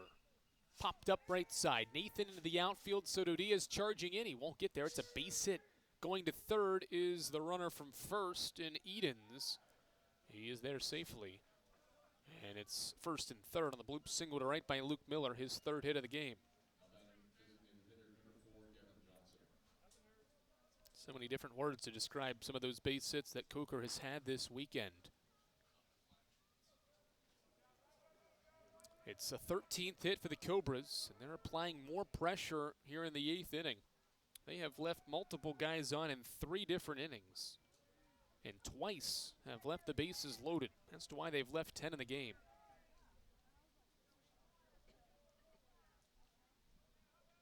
Kevin Johnson batting with the corners occupied and taking a strike.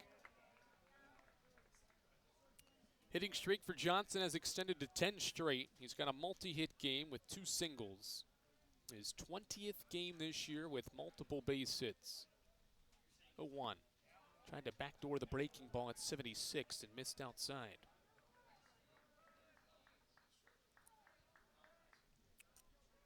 One ball, 1 strike count on an 80-degree day here in Jefferson City. Pop up left side. Ryan Bolton moving into the gap. He is after it, makes the catch. Over his shoulder, inning over. Couple of strikeouts for James Salico in a scoreless 8th inning. The Cobras have left 2 more on base. They've left 12 in the game. Eagles add some insurance after this. When you're sick and tired of fast food and need a fresh home-cooked meal, turn to Lisa's Country Kitchen. Lisa's been cooking up her fresh, never-frozen food for the Lakeway area for more than 15 years. Lisa's cares about her customers. You may enter a stranger, but you'll leave a friend. From foot-long hot dogs to juicy steaks, Lisa's has the best food for the best prices. Lisa's Country Kitchen on Route 92 off Old Andrew Johnson Highway. The best food for the best prices. Serving East Tennessee for 40 years, Magaha Electric is the perfect choice for all your electrical projects. Magaha Electric specializes in commercial, retail, manufacturing, residential, and industrial contracting needs. Magaha Electric can provide superior service, technical know-how, and realistic budgeting for any size project in a timely, cost-effective manner. Visit MagahaElectric.com for all your electrical contracting needs. Magaha Electric, your East Tennessee electrical contracting source.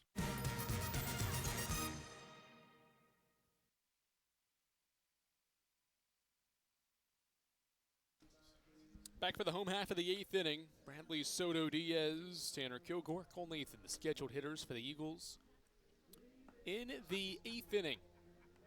In a game that has Carson-Newman in front 9-4 here on the Eagles Sports Network. Let's give you some scores around the conference right now. Mars Hill's making life difficult on Emory and Henry. It's 15-2 in the 7th. Should be another run rule win for the Lions. They can sweep the Wasps with the finale later today. That's not good news for Carson-Newman. Lenore Ryan is up 3-0 on Tusculum. That's a 6th inning score. Series can level up if the Bears win that game.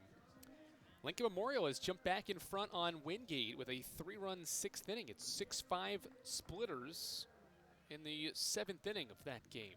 And Harrogate and Newberry is up on Catawba 3-1 in the 6th inning. Eagles need some help from those Wolves to lose to potentially move up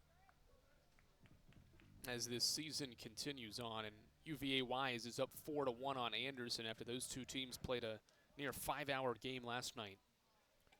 Pinch hitter here for the Eagles is Trace Alexander, with Carson-Newman up 9-4. Patrick Larson pitches to Alexander inside and high for a ball. Alexander pinch hitting. He was another one of those 13 seniors honored earlier today, getting to bat for the 9th time this year and taking low for ball 2. The Eagles are going to go to the bench here for a couple of different guys. Sean Strittmatter's on deck. He's grabbed a bat. In the DH spot of Tanner Kilgore's 2-0. Fastball from Larson's a strike. Eagles giving some guys some opportunity in a 5-run game here late.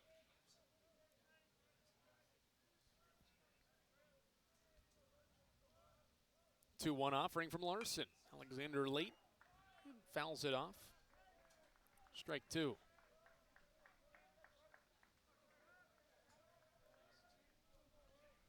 Alexander 2 for 8 this year. A couple of runs batted in.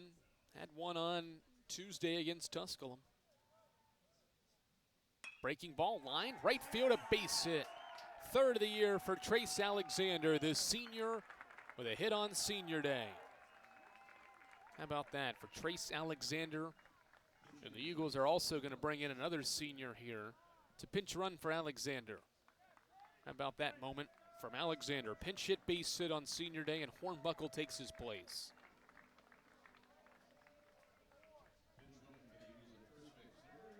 Took a breaking ball to right, and every teammate greets him as he heads to the dugout. Hornbuckle and his speed on the bases now, with Sean Strittmatter pinch hitting for Carson-Newman. 15 at-bats for the junior transfer in Strittmatter this year. 5 hits, 6 runs scored, 2 RBI. At his 3rd career start in the Eagles uniform on Tuesday. Makes his first appearance of the weekend here and takes a strike from Larson. Carson-Newman's hit by Trace Alexander, now the team's 9th of the day.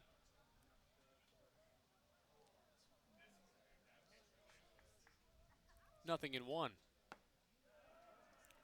Fastball away, ball 1. The days are over for Soto Diaz and Kilgore. The Eagles will have a new right fielder in the 9th inning. Figure that could be Hornbuckle. 1-1. Softly hit, line drive out toward right. Alford positioned well to make the catch. Hornbuckle heads back to first. And Strittmatter flies out for the first out of the 8th.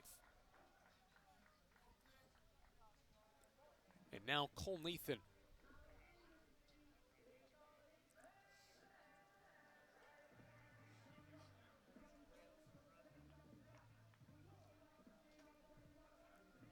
Productive at-bats from Cole Nathan all day. 4th inning sac bunt, 5th inning walk, 6th inning single. Single scored 2 runs as Hornbuckle takes off, pitches a strike. Throw down to second base is in time. Hornbuckle, I think, slid right into the second baseman Gavin Edens' glove or his hand. Yep, right into his glove and wrist potentially there, and he was shaken up for a second. Held on to the ball, though. That's why Cameron Haney waited for that out call at second base. Hornbuckle caught stealing, and now there's 2 away. Just the first time that Hornbuckle's been caught stealing this year in 4 tries. Now an 0-1 count with the bases clear for Nathan in the 8th. Called strike 2 from Larson.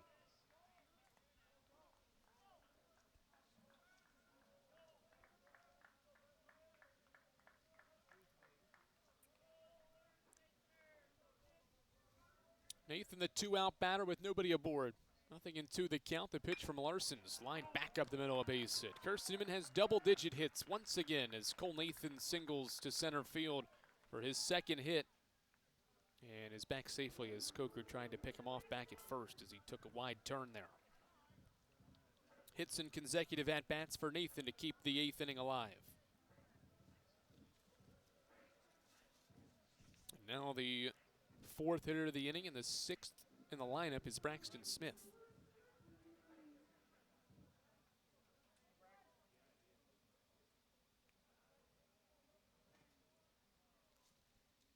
First pitch outside is a ball. 25th time now that Carson-Newman has recorded double-digit hits in a game this year. This is game 43.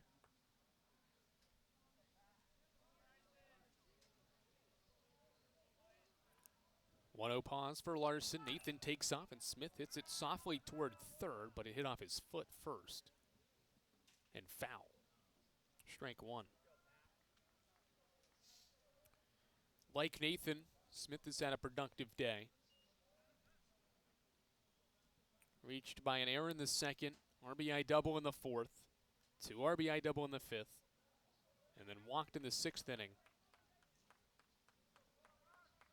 He's been on base all 4 times and is 2 of 3 officially.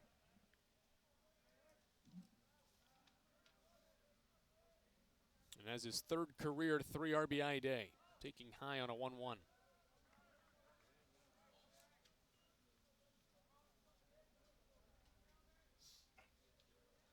Carson-Newman 9, Coker 4 here on the Eagles Sports Network. First game of the day, 2nd of the series.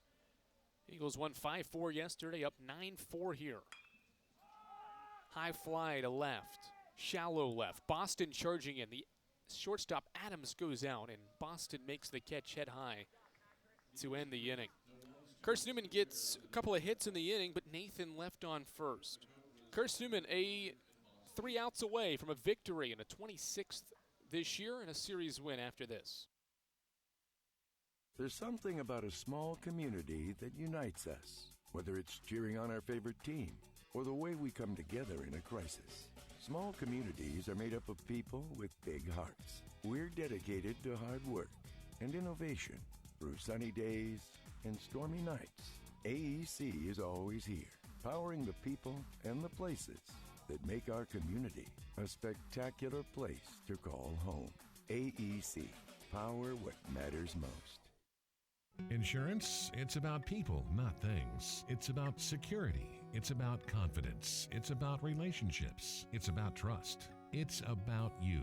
As a local independent agent, Bible Insurance Agency can design an insurance program that's just right for you and your family. Give the people you love safe, sound, secure protection from Auto Owners Insurance. Call Bible Insurance Agency 423-586-4320 or go by 1600 East Andrew Johnson Highway in Morristown.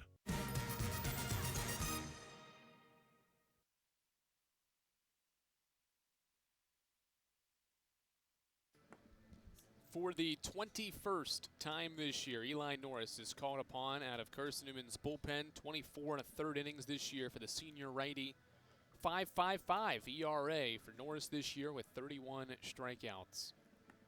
He entered the weekend 12th in Division II in appearances on the mound, 2nd most in the league this year. He'll add to that total in this game by appearing in a 21st game this year. His most in a season with the Eagles, most innings pitched as well, and most strikeouts. It's been a career year for Norris. He's been used so often and is used once again here. In a 5-run game in the 9th, he'll face 5, 6, and 7. Colton Penner, Rocco Wojcik, and Barack Boston, the 3 scheduled hitters for the Cobras, down to their final inning. Norris comes set. First one from the senior is low to Penner. It's a ball.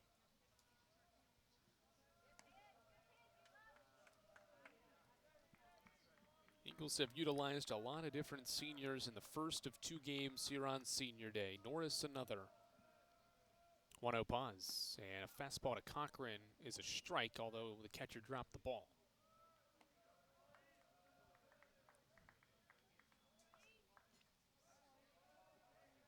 Eagles have utilized 8 of the 13 seniors that were honored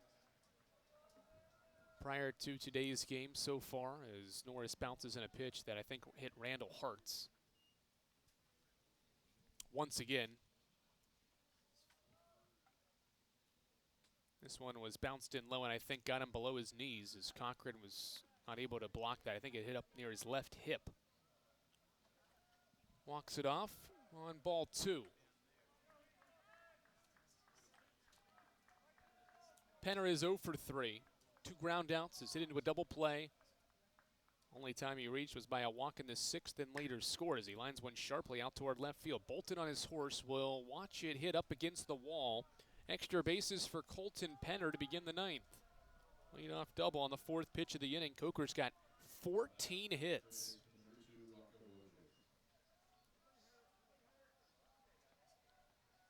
It's one way to overcome 5 errors is to pound out as many hits as the Cobras have in this game.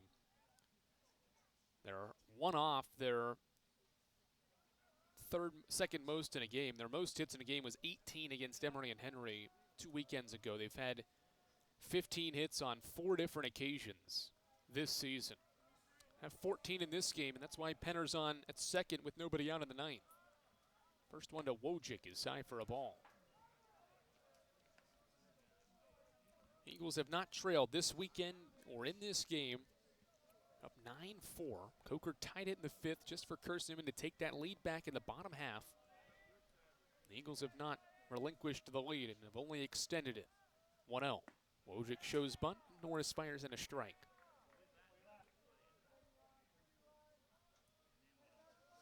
Adams came in first for Carson-Newman out of the bullpen, gave up 2 runs on 3 hits, but Culpepper and Salico have tossed scoreless outings, and Norris trying to follow behind. Fastball spiked low for ball 2. 2-1 count.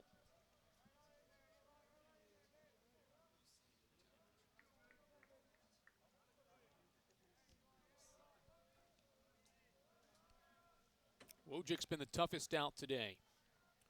3 for 3. And has reached all 4 times. 2-1. Tried to bunt it. Bunted it foul for strike 2. Singles in innings 2, 4, and 6. And then a walk in the 7th.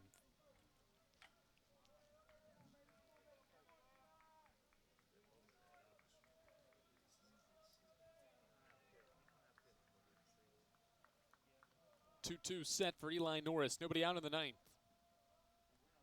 Breaking ball. Bounces away from Carson Cochran. A wild pitch to advance Colton Penner to third base. And the count is 3-2. Carson-Newman's pitching staff today, after only 1 walk yesterday, an intentional walk, has walked 5 in this game and has hit 2 batters. 7 total freebies. Haven't come back to hurt Carson-Newman in this game, though. 3-2. A 6th walk. And the Cobras starting to get some life here in the 9th inning. Corners occupied for Barack Boston.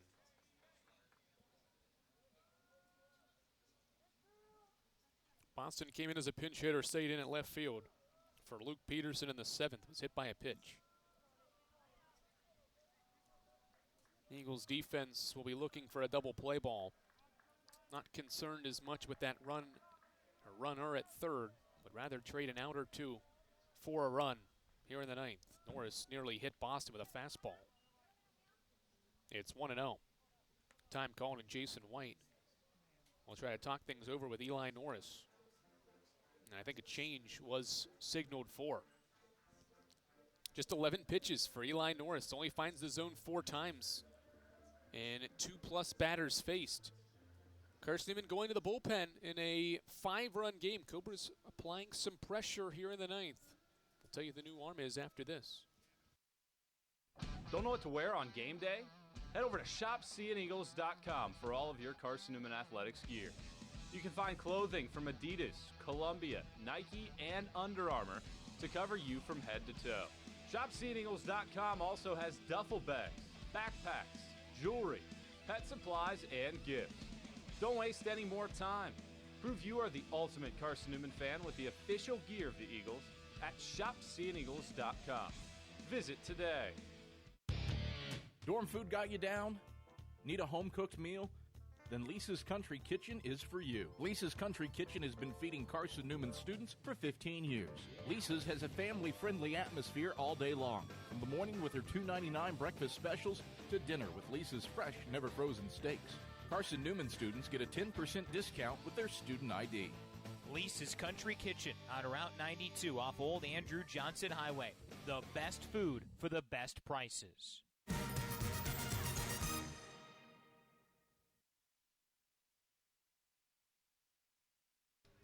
Denver Slifka into the game for Carson-Newman. This will be appearance number 15 for the freshman from Knoxville, Tennessee. First season pitching with Carson-Newman. 6'3" right-hander, has a 7.6 ERA and 15 1/3 innings of work.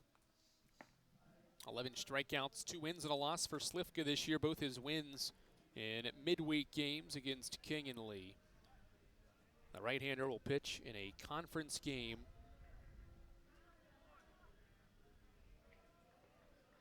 for the 7th time in 15 outings this season. 2 on, nobody out here in the 9th inning. Carson-Newman's up 9-4, but the Cobras are doing what they've done all game, and that's get runners on base.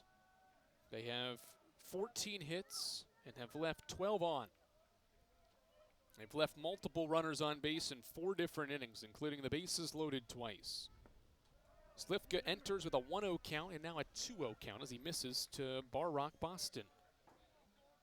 Boston pinch hitting. He's a .309 hitter for the year. 110 at-bats for Boston this year. 2-0 set for Slifka. Boston sharply hits it foul. Again, 5-run game in the 9th. Carson-Newman would be glad to get an out and give up a run. Best case scenario, you get a strikeout and a double play to get out of this inning. Or the double play to just wipe the bases and reset and have a 4-run lead. 2-1. Slider bounces away from the plate, and it's a 3-ball, 1-strike count.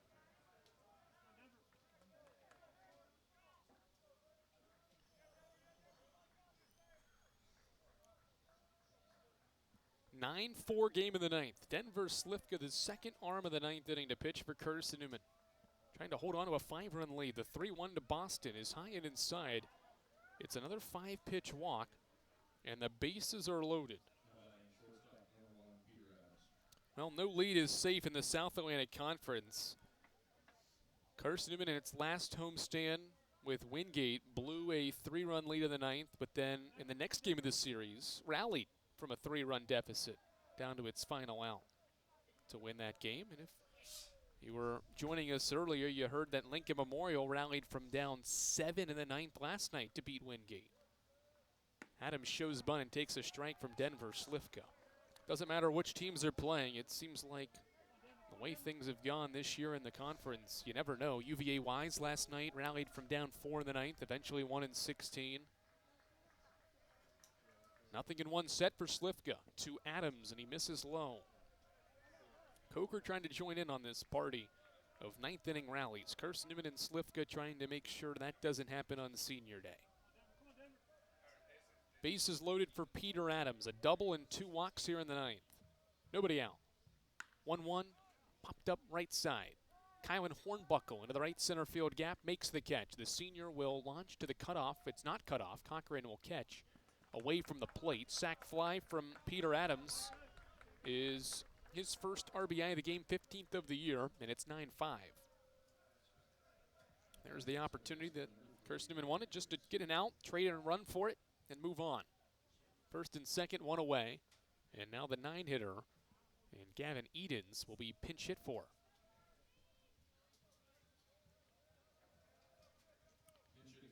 Dimitri Sabino grabs a bat. He'll make his first appearance of the weekend here with 2 on and 1 out in a 4-run game. Sabino has played in 41 games now, hitting .301. First pitch to Sabino. Off, I don't know, on the corner for a strike. Redshirt freshman transferring in from Erskine. From Spring Hill, Florida, hitting .301 this year. Getting his first action of the weekend.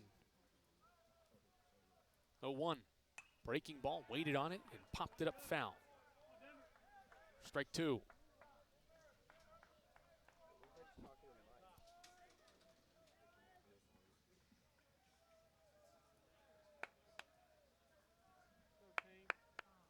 Slifka trying to get another out here in the ninth. 0-2, popped up foul.